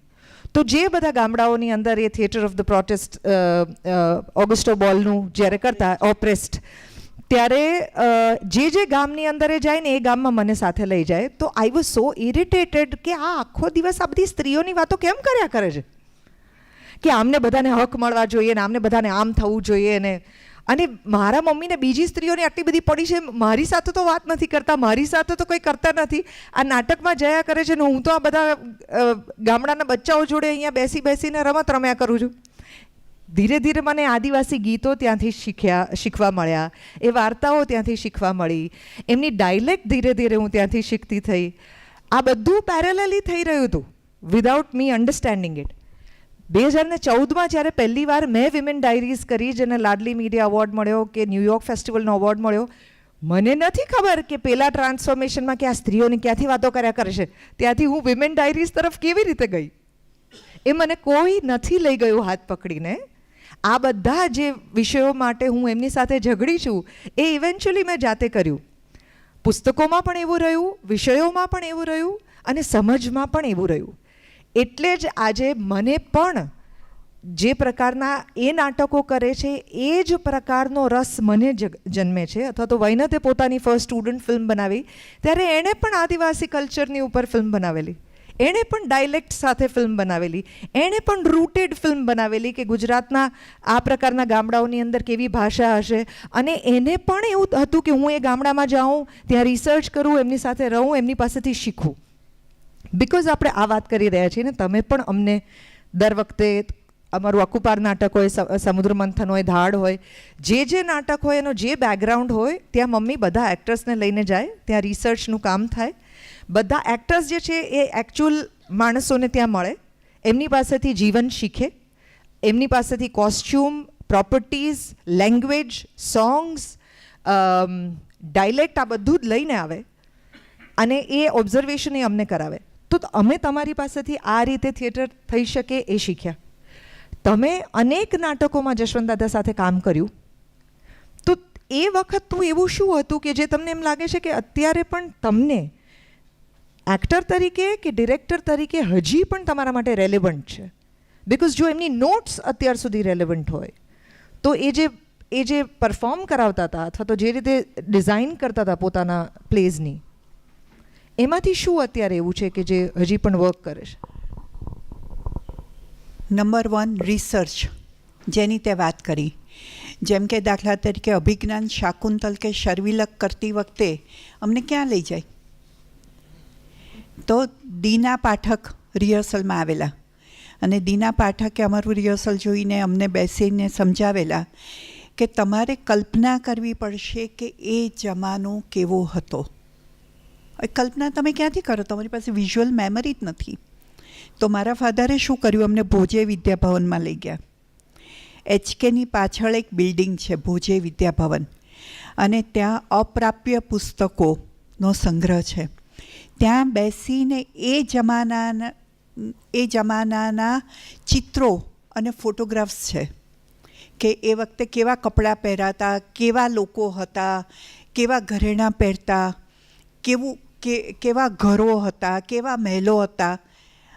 અમારી આખી ટીમને એનો અભ્યાસ કરાવ્યો અને પછી એમણે સેટ ડિઝાઇન કરાવડાવ્યો, કોસ્ચ્યુમ મારી પાસે કરાવડાવ્યા.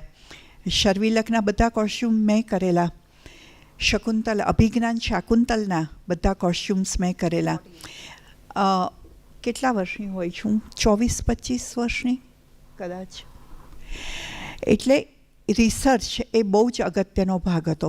બીજું કે સઘન તાલીમ, કોઈ વસ્તુથી કંટાળવું નહીં, કર્યા જ કરવું. એ એટલું બધું કર્યા જ કરવાનું કે એ તમારો સેકન્ડ નેચર થઈ જાય. એટલે મને ખ્યાલ છે કે રઘુવીર ચૌધરીનું સિકંદર સાની અમે ભજવતા હતા ને એક દિવસ મને સખત તાવ ચડ્યો એક શોમાં, અને લગભગ 2 તાવ હશે, અને મારી એન્ટ્રી, અને મને કંઈ જ ખબર, હું વિંગમાં ઊભી હતી, ક્યારે મેં એન્ટ્રી લીધી, ક્યારે હું બધા ડાયલોગ્સ બોલી, ક્યારે હું બહાર પાછી આવી, મને કંઈ જ ખબર નથી. એ દિવસે રાત્રે મારા પપ્પાએ ઘરે જઈ અને મને 1 રૂપિયાની નોટ ઉપર પોતાની સહી કરી આપેલી, કારણ કે જયભાઈ આવું કરતા હતા. જે એક્ટર એ દિવસે બહુ જ સારો રોલ કરે એને 1 રૂપિયાની નોટ ઉપર પોતાની સિગ્નેચર આપતા. તો આ જયશંકર સુંદરી, તો એ દિવસે હું કેવી રીતે કરી શકી? તો મારા અનકોન્શિયસ માઇન્ડે મને લીડ કરી. તો એટલા રિહર્સલ થાય કે તમારું અનકોન્શિયસ માઇન્ડ તમારી પાસે આખો રોલ કરાવે, તમને ખબર પણ ના હોય. અને ઘરે આવી ત્યારે તો લગભગ 2.5 તાવ જેવો થઈ ગયેલો મને, તો પણ હું રોલ કરી શકી. એટલે સઘન તાલીમ. અને ત્રીજું કે દરેક એક્ટરને મોકળાશ આપવી, કોઈને ચોકઠામાં બાંધવાના નહીં. એટલે આ પાછળ મોહિત છે, મોહિત હમણાં સમુદ્ર મંથન કર્યું ને એનો ફીડબેક લખ્યો, એમાં લખ્યું છે કે તમે અમને મોકળાશ આપી. તમે એમ ના કહ્યું કે આગલા કેરેક્ટરે રિપ્લેસમેન્ટમાં એણે રોલ કર્યો, તો આગલા એક્ટરે જે કર્યું હતું એની કોપી કર, એવું તમે ના કર્યું. તમે મને મારી રીતે મારો રોલ ડેવલપ કરવા દીધો. એ કારણ કે 6 મહિના રિહર્સલ ચાલતા ને, એટલે અમારી અંદરની શક્તિઓ બહાર લાવવા માટે એ પૂરા પ્રયત્નો કરતા. અને એટલા માટે અમે જ્યારે સ્ટેજ ઉપર જઈને રોલ કરતા ત્યારે એ રોલ પરફેક્ટ જ થતા, અભિનય. એમાં ક્યારેય કોઈએ જોવું જ ના પડે. એટલે કોઈ દિવસ શો થતો હોય ત્યારે ડિરેક્ટર ઓડિયન્સમાં બેસીને જુએ કે ના જુએ, એના મનમાં તો ખબર જ છે કે આ એક્ટર આવું જ કરવાનો છે. અને એટલા માટે મને પણ ખબર છે કે આ આવું જ કરવાનો છે. જે વૈનત મને હંમેશા કહે કે મારે ઓડિયન્સમાં બેસીને મારું નાટક જોવું જોઈએ, જેવું નથી કરતી એટલે એને સમજાવું છું. પણ એક તાલીમ મને ના મળી, એ કદાચ મન્વિતાને પણ નથી મળી, અથવા થિયેટરમાં કામ કરતી છોકરીઓને નથી મળતી, એ ટેકનિકલ તાલીમ. સેટ કેવી રીતે ઊભો કરવો, કેવી રીતે ડિઝાઇન કરવો, લાઇટિંગ કેવી રીતે કરવું. કોસ્ચ્યુમ પ્રોપર્ટી અમને આવડે છે, અમે જબરજસ્ત છીએ એમાં. મેનેજમેન્ટ આવડે છે, કેવી રીતે કોને ક્યાં રાખવાને, કેવી રીતે એને ટાઈમ આપવો ને કેવી રીતે રિહર્સલો કરવાને. આપ્યું છે એટલા બજેટમાં બધું પૂરું કરવું, અથવા બહુ જ પૈસા વાપરવા, જલસા કરવા, એ બંને અમને આવડે છે. પણ ટેકનિકલ વસ્તુ શીખતા મને બહુ જ અઘરું પડ્યું. બીજું મને જે બહુ જ અઘરું પડ્યું, જે મારા પપ્પાએ મને નહીં શીખવ્યું, અથવા એમને એવું ના લાગ્યું કે એ જરૂરી છે, એ ટિકિટ બારી ઉપર કેવી રીતે જવું, હોલ કેવી રીતે બુક કરવો, ટિકિટો ક્યાં છપાવવી, કોણ તમારી ટિકિટો વેચવા બેસે, આ બધું હું મારી જાતે શીખી. પણ ગાંધીજીએ એમાં બહુ મદદ કરી, કારણ કે પહેલું નાટક કસ્તુરબા કર્યું, અને કસ્તુરબા પહેલી વાર અમે ટિકિટ બારી ઉપર લઈ ગયા, અને વિદ્યાપીઠે અમારી પાસેથી 8 શો લીધા. એના પૈસાને કારણે અમે ટિકિટ બારી ઉપર જઈ શક્યા.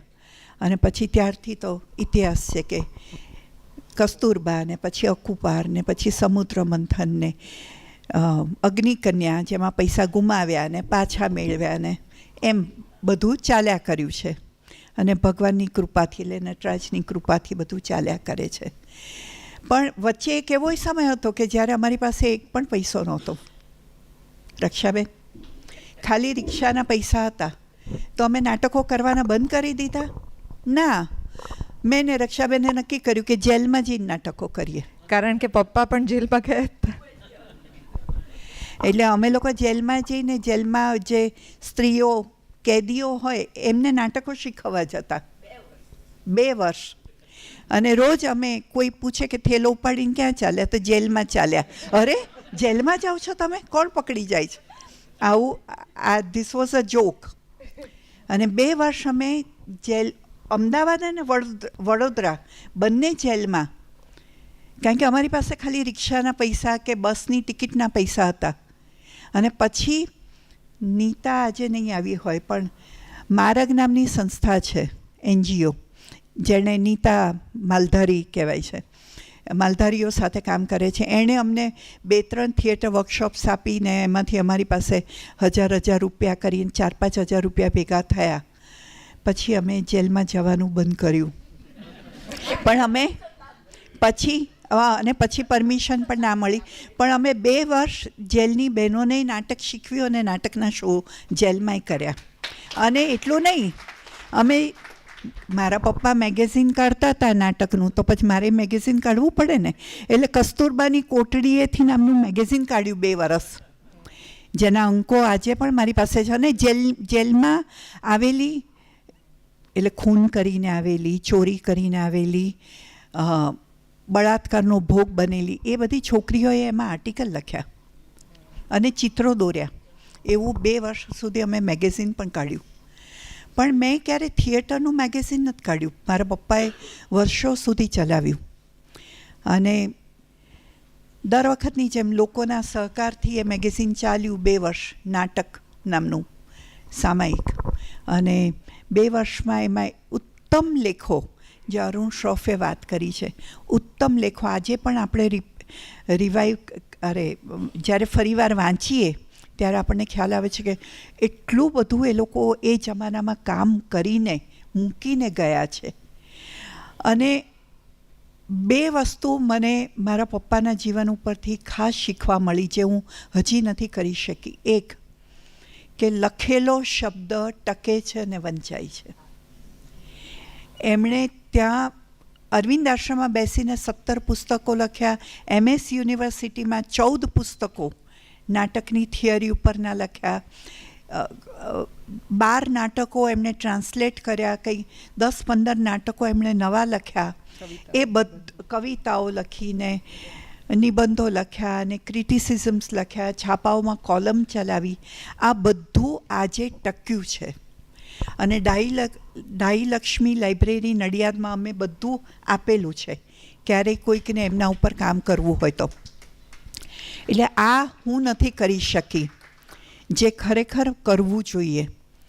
અને બીજું જે નથી કરી શકી એ એમને સમજાઈ ગયું હતું, કારણ કે એમણે પોલિટિકલ લડતો બહુ લડીને, અને જેની સાથે એ જમાનામાં પોલિટિકલ લડતોમાં જે લોકો એમના મિત્રો ભાગીદાર બન્યા ને, એ બધા ફાઇનલી સરકારમાં ગયા.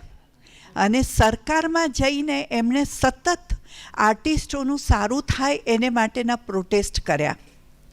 એટલે ખાલી તમે નાટકો કર્યા કરો ગ્રાસરૂટ લેવલ ઉપર કે થિયેટરમાં, એ અગત્યનું નથી. એનાથી કલાકારને જે ફાયદો થાય છે એ ટૂંક સમયનો ફાયદો થાય છે, પણ જો એમનું જીવન બદલાય છે અભિનય, તો એમને લાંબા ગાળાનો ફાયદો થાય છે. એટલે કલાકાર સામે સરકાર જોતી થાય અને એમના સારા માટે વિચારે, એને માટેના પ્રયત્નો કરનાર ગુજરાતના એકમાત્ર આર્ટિસ્ટ છે ને જશવંત ઠાકર છે. અને ખૂબ લડ્યા છે. મોરારજી દેસાઈ સાથે ખૂબ લડ્યા છે. મારી પાસે આ મનુભાઈ પાલખીવાળા એમની બાયોગ્રાફી લખી છે, એમાં કેટલા બધા ઇન્સ્ટન્સ છે કે જેમાં લોકોએ એમને ધમકી આપી છે, પણ એ ટકી રહ્યા છે. અને ત્રીજી વાત છે ટકી રહેવું, જે હું મારા ફાધર પાસેથી શીખી છું. કોઈ જ અનુકૂળ સંજોગો ન હોય તોય તમારે ટકી રહેવાનું, તમારું સ્વપ્ન કોઈ દિવસ છોડવાનું નહીં.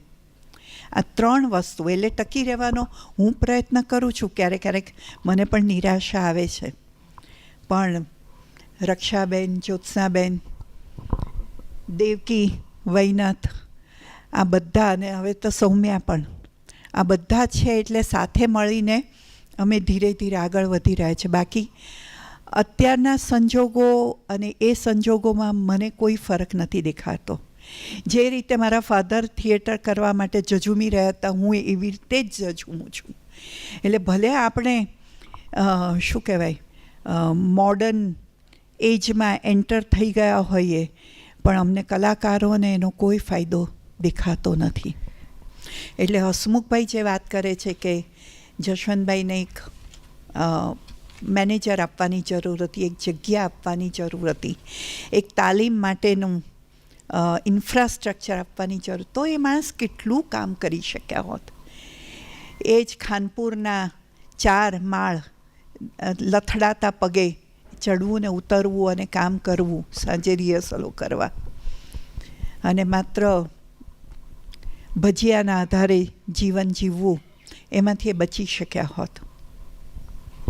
એક નાનો એક્સરપ્ટ વાંચું છું, મમ્મી જે વાત કરે છે એનો.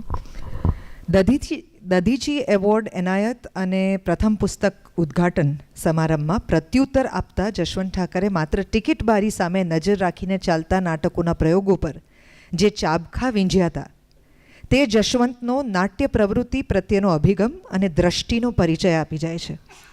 ગુજરાતની જનતાએ મને લાખો રૂપિયા આપ્યા છે અને જનતાની સેવામાં મેં એ બધા જ પરત કર્યા છે. ગુજરાતની જનતાએ મને અનહદ પ્રેમ આપ્યો છે અને એ જ મારી તાકાત છે, એ જ અમારી તાકાત છે. એવી ખુમારીવાળી ગુજરાતની પ્રજાને, નટોને અને નાટ્યકલાને શું થયું છે તે સમજાતું નથી. માતા અને બહેનોના શિયળને વીંખી નાખતા એ દ્રશ્યોને, એ પ્રદર્શિત કરતા નટોને અને એવા નાટ્ય પ્રયોગોને પ્રજાએ વીંખી નાખવા પડશે. એવા નટોને નાટ્યભૂમિ પરથી હાથ પકડીને નીચે ઉતારવા પડશે. એ શરમ બંધ કરવી પડશે. મેં પ્રજાને શિષ્ટ નાટકો આપ્યા છે અને છેલ્લા ધબકાર સુધી હું તે આપ્યા કરીશ. મારે માત્ર પ્રજાનો સહકાર અને હૂંફ જોઈએ છે.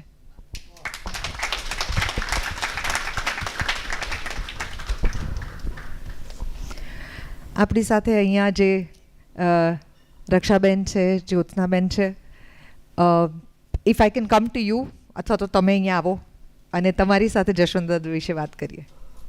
એ એટલા માટે દેવકી કરે છે કારણ કે એમના 2 જીવન છે. એક અમારી સાથેનું પર્સનલ જીવન, જેની થોડી ઘણી વાતો મેં તમને કરી, હજી તો બહુ બધી વાતો છે, અને બીજું જીવન એમના વિદ્યાર્થીઓ સાથેનું. તો કેટલાક વિદ્યાર્થીઓ જો વાત કરી શકે તો અહીંયા બેસી આવ ને, અહીંયા બેસી આવ ને, અહીંયા બેસી જાઓ. હા હા હા, દેખાય. લો, બાકી તો આ પડઘો સંભળાશે તમારો. હું એમને બોલીશ તોય સંભળાય. જસવંતભાઈની ટ્રેનિંગ છે ભાઈ, એમને થોડું આવે, માઇક ના હોય તોય સંભળાય બધાને. સો તમારી ઉંમર શું છે અત્યારે, રક્ષાંટી? 80 વર્ષ. રક્ષાંટી અત્યારે પણ અમારી સાથે અકુપાર ભજવે છે 80 વર્ષે, અને એવા કડે ધડે ભજવે છે.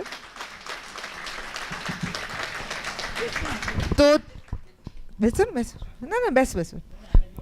હા, આ બાજુ હતો ને. હા, ઓકે. તો તમે કઈ ઉંમરે સૌથી પહેલા જશવંત દાદાને મળ્યા? 21 વર્ષે, કારણ કે મેં 19 વર્ષે મારી થિયેટર કરિયર શરૂ કરી દર્પણથી. પ્રસંગ એવો બનેલો કે મીનુ કાપડિયા, જેમણે HK કોલેજમાં એમના બધા પુસ્તકોની ભેટ આપેલી, અને એમનું કદાચ પહેલું એમનું લખેલું નાટક કોઈક જસવંતભાઈ ભજેલું, અત્યારે બધું બહુ યાદ નથી, પણ એમની મૃત્યુ થયું ત્યારે બેસણું હતું, અને તે વખતે હું બીજી સંસ્થાઓમાં પણ કામ કરતી નાટકમાં. હા, દર્પણ સિવાય નીલમ ગામડિયા જોડે નિર્માણમાં. તો હું નીલમ ગામડિયા જોડે એ બેસણામાં ગઈ હતી. તો જસવંતભાઈએ મને જોઈ અને કે છોકરી તું મળતા કેમ નથી આવતી, મળતા કેમ નથી આવતી. એટલે જસવંતભાઈનું નામ તે વખતે મેં સાંભળેલું, એમને હું મળી નહોતી. એ દિવસે પહેલી વાર મળીને એમણે કીધું મળતા કેમ નથી આવતી. એટલે મેં કહ્યું તમે બોલાવો તો હું આવું. પછી ઘેરે જઈને મેં મારા બાપુને વાત કરી. સાથે સાથે એક સરસ વાત કરી દઉં. મારા જીવનમાં મારા બાપુ એટલે મારા જન્મદાતા પિતા એ રણછોડજી નાયક બહુ મોટા ફેન્સી ડિઝાઇનર હતા, અને જસવંતભાઈ, આ 2 પુરુષોની મારા જીવનમાં અત્યંત ઘેરી અસર છે. મારા બાપુએ મારું જીવન ઘડતર કર્યું, અને જસવંતભાઈએ મને કલાકાર તરીકેનું જે ઘડતર કર્યું છે. બહુ આ બંને વ્યક્તિઓને હું જીવનમાં આજની તારીખમાં મારું રોમ એમની અસર તળે છે, આ 2 પુરુષોની અસર તળે. તો તમને ત્યાં મળ્યા બેસનામાં ને એમણે કીધું કે તમે કરો. હા, એટલે હું આ મારા બાપુની વાત એટલા માટે મેં કરી. આમ તો અયોગ્ય જગ્યા છે, પણ અયોગ્ય એટલા માટે નથી કે ઘેરે જઈને મેં બાપુને કહ્યું કે આવું બન્યું છે, હું શું કરું. તો મને એમણે કહ્યું કે જસવંત ઠાકર નાટકની દુનિયાનું બહુ મોટું નામ છે, કારણ કે પોતે બેઝિકલી કલાકાર જ હતા, મારા ફાધર બી, એટલે કે એ બહુ મોટું નામ છે, તને મન થાય તો તું જા કે. અને બીજે જ દિવસે હું એમને મળવા ગઈ હતી અને પછી આજ સુધી એમની જોડે જોડાયેલી છું અને પ્રાણાંત સુધી એમની જોડે જોડાયેલી રહીશ. મમ્મી સાથે રક્ષા આંટી એવી રીતે જ જોડાયેલા છે કે આ જશવંતભાઈની દીકરી છે ને, જ્યાં સુધી એને મારી જરૂર હોય ત્યાં સુધી હું ગમે તે જગ્યાએ, ગમે તે સમયે, ગમે તે રીતે એમની સાથે જોડાયેલી રહીશ. જ્યોત્સનાબેન, તમારો અનુભવ શું છે અને તમારી મેમરી શું છે જશવંત દાદાની? હમણાં જે અદિતિબેને કહ્યું ને કે 6 મહિના સુધી સ્ક્રિપ્ટ વંચાવતા હતા. અમને લોકોને અહીંયા ઉસ્માનપુરા સ્કૂલ હતી, એમાં 6 મહિના સુધી એક સારી રાત કરીને સ્ક્રિપ્ટ વંચાવડાવી એમણે. હું અને મનસુરીભાઈ હતા એ વખતે. પછી ક્યારેય એ નાટક બનાવ્યું નહીં, પણ એ સ્ક્રિપ્ટ એટલી બધી યાદ રહી ગઈ હતી કે રેડિયો સ્ટેશનમાં અમારો ઇન્ટરવ્યૂ આવ્યો. અમે ને અદિતિબેન સાથે જ ગયેલા ઇન્ટરવ્યૂ આપવા, 20 જણાનો હતો. તો પહેલાં મને અંદર જઈને પૂછ્યું કે તમે કંઈક તૈયાર કરીને લાવ્યા છો? મેં કીધું ના ભાઈ, મને તો કંઈ ખબર નથી કે અમારે કંઈ લાવવાનું હોય. તો કે પણ તમે કંઈક ચોપડી લાવો, તમારે બોલવું પડશે. મેં તો મારી પાસે કાંઈ જ નથી ને મારે તો અત્યારે 1 વાગ્યાની બસ છે એટલે મારે જવું છે, તો મારે ઇન્ટરવ્યૂ નથી આપવો. તો કે તમે કંઈક પણ બોલી જાઓ. સારી રાતનો એક પેરેગ્રાફ આખો બોલ્યો અને અમે 2 જણા સિલેક્ટ થઈ ગયેલા. ચોક્કસ. કાર્તિક મામા, તમારી મેમરીઝ? એ કેમ શર્વિલક છે ભાઈ, પ્લીઝ કમ. આ ભાઈ હાઈકોર્ટના જજ છે. હતા, હવે ફ્રી છે. મારી મેમરીમાં તો હું એટલું જ કહું જે હું પકડું. અદિતિએ વાત કરી કે એમનો અપરિગ્રહનો નિયમ, એટલે ક્યારેક વિચારતો કે આ કેવી રીતે ફોલો કરવું. કંઈ ખ્યાલ નહોતો આવતો. પછી અત્યારે વિચાર થાય છે તો એમ થાય છે કે નહોતું કરવાનું એવો જ્ઞાનનો સંગ્રહ કરી લીધો. બસ, બીજું તો સાથે ઉછર્યા, સાથે જીવ્યા. તમારી જશવંત દાદાની કઈ મેમરી છે? મેમરી એસ્પેશિયલી ડિરેક્ટર તરીકે તમે જ્યારે શર્વિલક કર્યું ત્યારે નું જે પ્રોડક્શન થયું એમાં તો ઘણી વિસ્તારથી વાત થઈ, રિપીટ કરવાનો કોઈ પ્રયોજન પણ નથી, અર્થ પણ નથી. પણ દેટ્સ ધ મેમરીઝ. શર્વિલકનું આખું પ્રોડક્શન, એનો રોલ, કદાચ એ રોલે ઘણો ભાગ ભજવ્યો મારી વકીલાતમાં. ઓહ, કેવી રીતે એ સમજાવો. જજને ફેસ કરવાનો, કોન્ફિડન્સ. જે પબ્લિકને, ઓડિયન્સને ફેસ કરવાથી જે આવ્યો એ. મમ્મી હંમેશા કહેતા હોય છે કે થિયેટરની ટ્રેનિંગ જે છે એ જેમ, હા, જેવી રીતે થિયેટરની ટ્રેનિંગ એક નાટક શીખ્યા અને પછી નાટક નહીં ભજવાયું પણ એ બીજી કોઈ જગ્યાએ કામ લાગ્યું, એમ થિયેટરની ટ્રેનિંગ જે લોકોને મળે છે એ બધાને જીવનમાં કોઈક જુદી જગ્યાએ એ કામ લાગતી હોય છે. તમારી મેમરીઝ? અમે જઠા કહેતા હતા, બરાબર. એમના 3 નાટકોમાં મેં રોલ કરેલો. એક તો શર્વિલક, નટ સમ્રાટ અને સિકંદર સાની. હવે મારા જીવનનું ઘડતરમાં એમનું કેટલું મહત્ત્વ છે એ વિશે વાત કરીશ ખાસ તો. શર્વિલક નાટક હતું એ 5.5 કલાકનું નાટક હતું અને 70 કલાકારો સ્ક્રિપ્ટમાં હતા, પણ 70 જણાને ભેગા કરવા પડે ના પણ પડે, આવે ન પણ આવે, ગમે ત્યારે ગમે તે રોલ કરવાનો અમને કહેવામાં આવે, બરાબર. એટલે હું મારા ઘડતરનો ભાગ એટલા માટે કહું છું કે મને એક નાટકમાં 7 રોલ કરવા બદલ લિમ્કા બુક ઓફ રેકોર્ડમાં મારું નામ છે. બરાબર. હવે એનો પાયો સર્વિલકમાં નંખાયો હતો.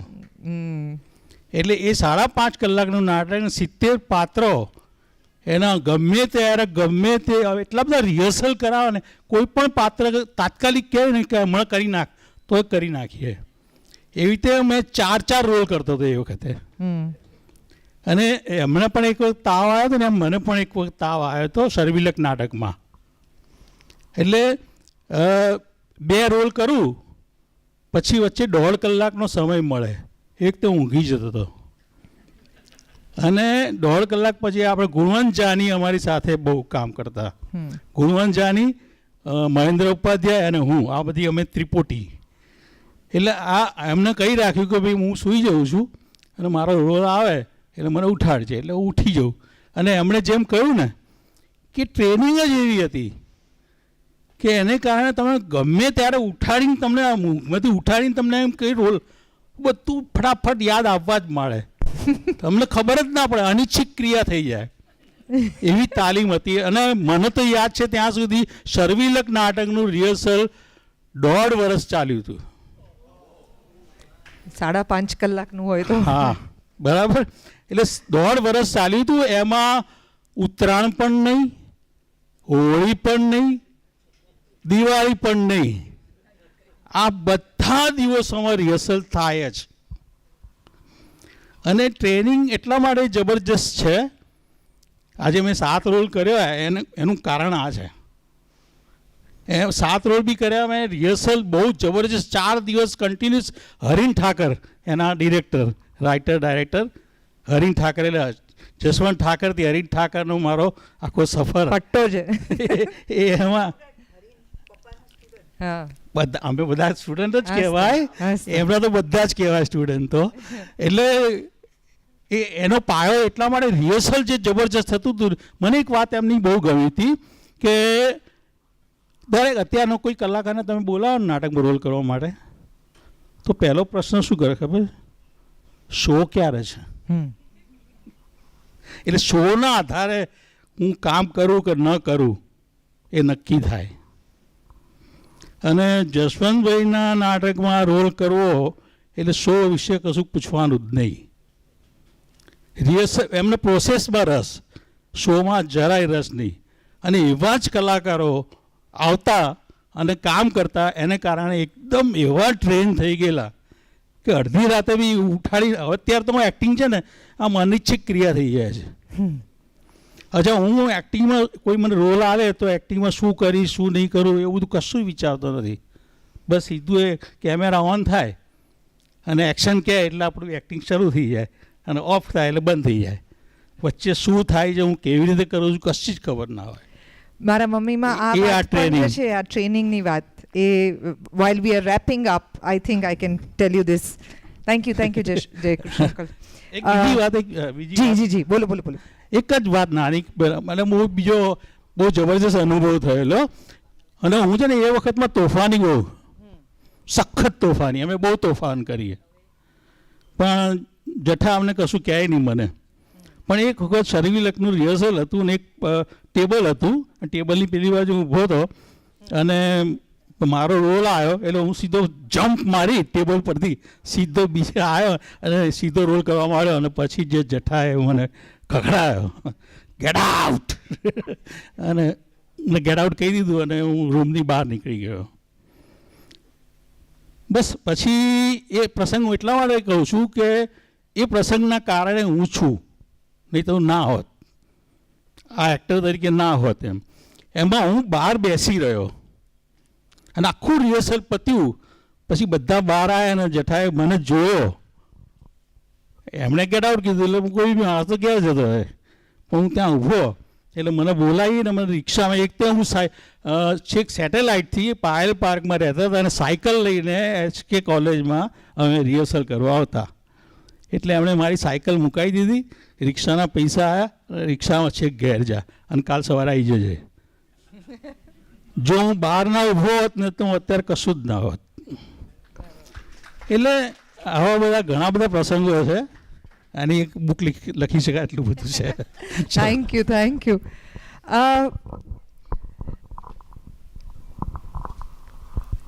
એવા ઘણા બધા લોકો છે કે જેમણે પોતાની જિંદગી જે છે એ થિયેટરને આપી હોય એઝ એન એક્ટર, કદાચ થિયેટરને આપી હોય એઝ અ ડિરેક્ટર, કદાચ થિયેટરને આપી હોય એઝ અ ડિઝાઇનર. પણ એવા બહુ ઓછા લોકો છે કે જેમને એવું લાગ્યું હોય કે થિયેટરને આગળ વધારવા માટે હું શું શું આપી શકું કે જે જનરેશન ટુ જનરેશન જઈ શકે, એન્ટરટેનમેન્ટ માટે નહીં, સો ધેટ સમાજ આ મીડિયમનો ઉપયોગ કરીને એક વધુ સારો સમાજ બનતો જાય આવનારા વર્ષોની અંદર. અને એની જવાબદારી, લોક શિક્ષણની જવાબદારી એ એક નાટ્યકર્મીની જવાબદારી છે. એ સમજણ એ તમે એક જનરેશનમાંથી બીજી જનરેશનમાં કેવી રીતે આપી શકો. જો જશવંત ઠાકરે આટલા વેટરન, આટલા અમેઝિંગ એક્ટર, આટલા એકેડેમિશિયન અથવા તો આટલા ગ્રેટ ડિરેક્ટર હતા, તો એમણે શા માટે નવા સ્ટુડન્ટ્સ કે જેને ઊભા રહેતા પણ નથી આવડતું, જેને કોઈ એક્ટિંગનો અનુભવ નથી, એવાને જનરેશન્સ અને અલગ અલગ શહેરો, અલગ અલગ કોલેજીસમાંથી શોધીને ટ્રેન કરવા, શા માટે કરવા? એ પર્પઝ જે છે, એ પર્પઝ એ અત્યારે પણ આઈ keep seeing in my mother also, કારણ કે એમનામાં એટલી બધી પેશન્સ હોય છે. મારી જનરેશનના કેટલા બધા જે સાથે કામ કરતા હોય બધા એમને કહે છે કે તમે આ કેવી રીતે કરી શકો છો. આઈ થિંક અભિનય only was asking me the other day કે ખબર નહીં કે હા અદિતિબેન કેવી રીતે કરી લે છે. પણ એ પર્પઝ પણ ટ્રાન્સફર થયો છે. અને લોકો કહેતા હોય છે ને કે you have to lead by example. અને ઘણા બધા લોકોને એમાં નિરાશા પણ હોય છે કે આવું કંઈ હોતું નથી. બટ અમારા કુટુંબમાં ત્રણેય પેઢીમાં એક્ઝેક્ટલી આવું બન્યું છે.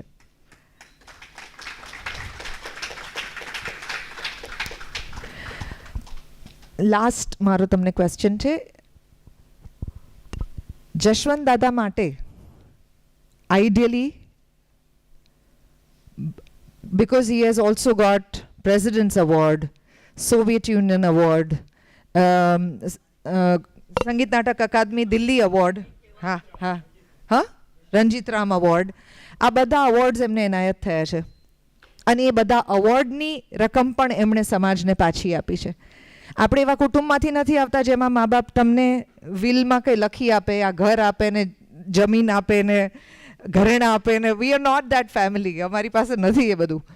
પણ એવું શું છે કે જે આઈડિયલી ગુજરાત કે ભારત જશવંત ઠાકરને આપી શક્યું હોત, જે એક દીકરી તરીકે નહીં, તમે પણ તમારી જિંદગીમાં આવું જ ખેડાણ અને આટલી જ સ્ટ્રગલ જ્યારે કરી રહ્યા છો, ત્યારે ગુરુ તરીકે તમને શું લાગે છે કે એવું શું છે કે જે પ્રજા કે દેશ કે એમના માટે થવું જોઈતું હતું અથવા તો હજી થઈ શકે?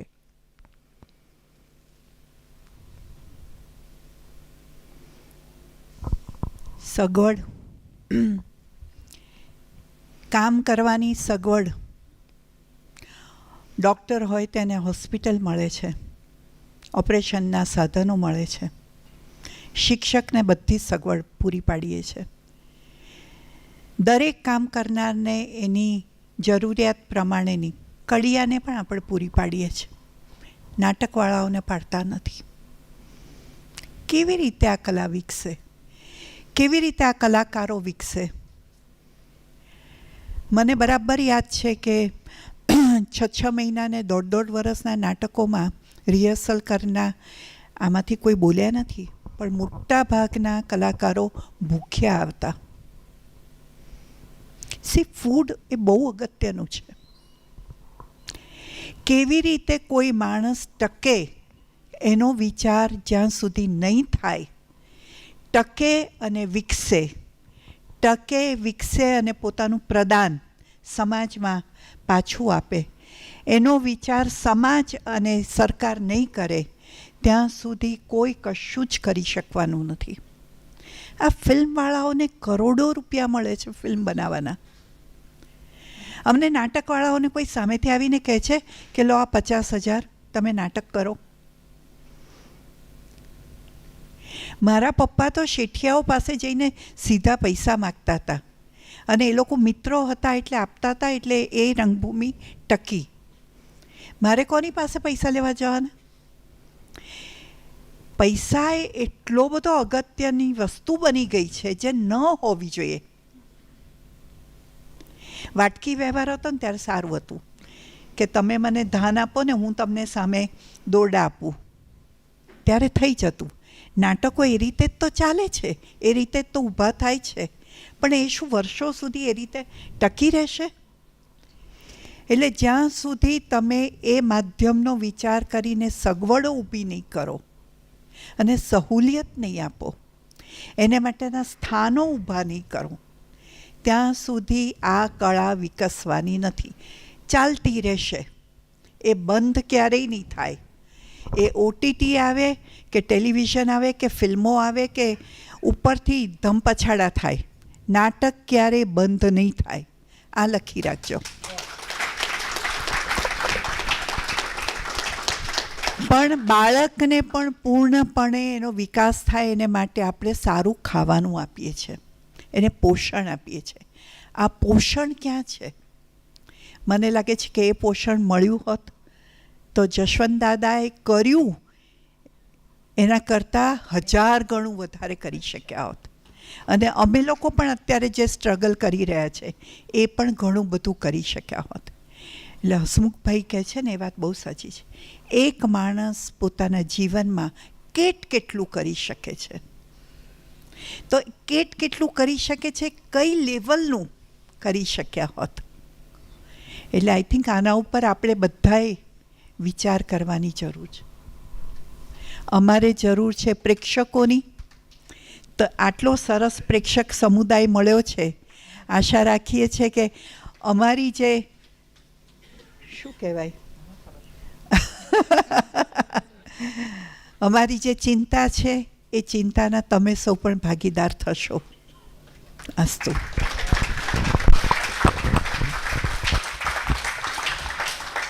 ખૂબ ખૂબ આભાર. તમારી હવે 1.25 મિનિટ જ લઈશ. નવજીવન ટ્રસ્ટ, અમારા ચેરમેન વિવેક દેસાઈ, પરામર્શક શિલ્પા દેસાઈ અને મારી આ ટીમ છે મેહુલ, મિલનભાઈ, કિશન, હિમાંશુ, મનવિતા કેયુર, આ બધા વતી અને આપ સૌ વતી હું અદિતિ દેસાઈ અને દેવકીનો ખાસ આભાર માનું છું કે આપ પધાર્યા અને આપે આટલી રસપ્રદ અપરિગ્રહને આજે પણ તમે નિભાવ્યો છે એ સંદર્ભમાં કે તમે બાંધી નથી રાખ્યો, આ વારસો અમારા સુધી પહોંચાડ્યો અને સતત નવા નવા નાટક થકી આ જ્યોત તમે પ્રજ્વલિત રાખી છે. ભરત દવે, નાટ્ય દિગ્દર્શક, નિર્માતા, લેખક, એમણે બહુ સરસ વાત કરી છે કે જશવંત ઠાકર છે ને એને ગુજરાતી નાટ્ય સાહિત્યમાં, નાટ્ય જગતમાં ભીષ્મ પિતામાં, નાટકના ભીષ્મ પિતામાં એવું કહેવું પડે. અને પછી બીજું કીધું એમણે વાત કે જો ગુજરાતી નાટ્ય જગતમાં પ્રવેશ કરવો હોય, પહેલાં તો કિલ્લાઓ એટલા મોટા હતા કે કિલ્લાઓ અભેદ્ય કહેવાતા, તો એમાં પ્રવેશ કરવા માટે તમારે દરવાજા પાસે જવું પડે. એ તોતિંગ દરવાજાના 2 બારણા છે. એક બારણા ચંચી મહેતા છે અને બીજું બારણું જશવંત ઠાકર છે. તો મને આનંદ છે કે આજે આપણે એ દરવાજાના આજે કંકુ ચોખાથી પૂજા કરી અને ખરા અર્થમાં હવે નાટકમાં આપણે પ્રવેશ કરીએ. અર્થસભર રંગભૂમિ છે એનો આપણને ટેકો મળે. આપણે ટેકો આપીએ રંગભૂમિને નહીં, રંગભૂમિનો આપણને ટેકો મળે ને આપણી અંદરનો દર્શક, પ્રેક્ષક ખરા અર્થમાં જાગૃત થાય એવી શુભકામનાઓ પાઠવું છું. અને હવે એક નાનકડી જાહેરાત. દરવાજા પાસે એક ડાયરી મૂકી છે, આપ આપનો વોટ્સઅપ નંબર ત્યાં નોંધાવી શકો છો તો વીતેલા કાર્યક્રમની યુટ્યુબ લિંક અને આવનારા કાર્યક્રમની વિગતો તમારા સુધી પહોંચશે. બીજી એક વિગત કે આ મારા હાથમાં એક પરિચય પુસ્તિકા છે, હસમુખ બારાડી, એમણે લખ્યું છે નાટ્યર્ષિ જશવંત ઠાકર. તો આજે આપણે જેટલી પણ વાતો કરી આમાંની રસપ્રદ વાતો, પેલી સત્યનારાયણ કથામાં શેરો લઈને જઈએ છીએ ઘરે, તો આ શીરો અહીંયા દરવાજા પાસે છે, આપ લઈ જઈ શકો છો. આપની આસપાસ એવા તમને લાગે કે જે ખરા અર્થમાં ભૂખ્યા છે, એવા ભૂખ્યા લોકોને આ પરિચય પુસ્તિકા આપજો તો તમને પણ જરા જુદા પ્રકારે પુણ્ય મળશે. નવજીવન ટોક્સની આ પરંપરામાં આપણે ઓગસ્ટનો એક બ્રેક રાખીએ છીએ એટલા માટે કારણ કે અતિશય વરસાદ હોય છે અને મૂળ તહેવારોનો સમયગાળો છે. સપ્ટેમ્બરથી આપણે ફરી મળવાના છીએ અને મનુભાઈ પંચોળી દર્શકની કુરુક્ષેત્ર નવલકથા વિશે આપણે વાત કરવાના છીએ. ઘણા સમયથી આ પુસ્તક અપ્રાપ્ય હતું. નવજીવન ટ્રસ્ટ આ નવલકથા પુનઃ પ્રકાશિત કરે છે અને ભાવનગરથી શક્તિસિંહ પરમાર આ કુરુક્ષેત્ર નવલકથા વિશે વાત કરવા આવવાના છે. એ પછીના રવિવારે આપણે કાકા કાલેલકર સ્મરણ યાત્રા વિશે આપણે બધા જ જાણીએ છીએ, પણ પછીના 2 એવા ભાગો જે વર્ષો સુધી અપ્રાપ્ય હતા, એક તો મનોમંથન અને બીજું ધર્મોદય, આ બંને પુસ્તકો ફરી પ્રગટ થઈ રહ્યા છે, એના વિશે વાત કરવાની છે. એક આપણે અગત્યનો શો કરવાના છે, ધ પન્ના શો. તો પન્ના નાયક જેનું સંપૂર્ણ સાહિત્ય નવજીવને પ્રગટ કર્યું છે, પન્ના નાયકની કવિતાઓ, એની વાર્તાઓ, એના નિબંધ સેલિબ્રેટ થાય એવો એક 2 કલાકનો આપણે પન્ના શો પણ કરવાના છીએ. નિબંધ ફેસ્ટિવલ પણ કરીશું, કારણ કે નવજીવન પાસે અદ્ભુત નિબંધ સંગ્રહ છે. તો આ બધા કાર્યક્રમો તો ઘણા કરવાના છે. તમારો સાથ હંમેશા મળતો રહ્યો છે, તો આપ ફરી પધારો, અને આપ આવ્યા છો એના માટે આપનો ખૂબ ખૂબ આભાર. શુભરાત્રિ.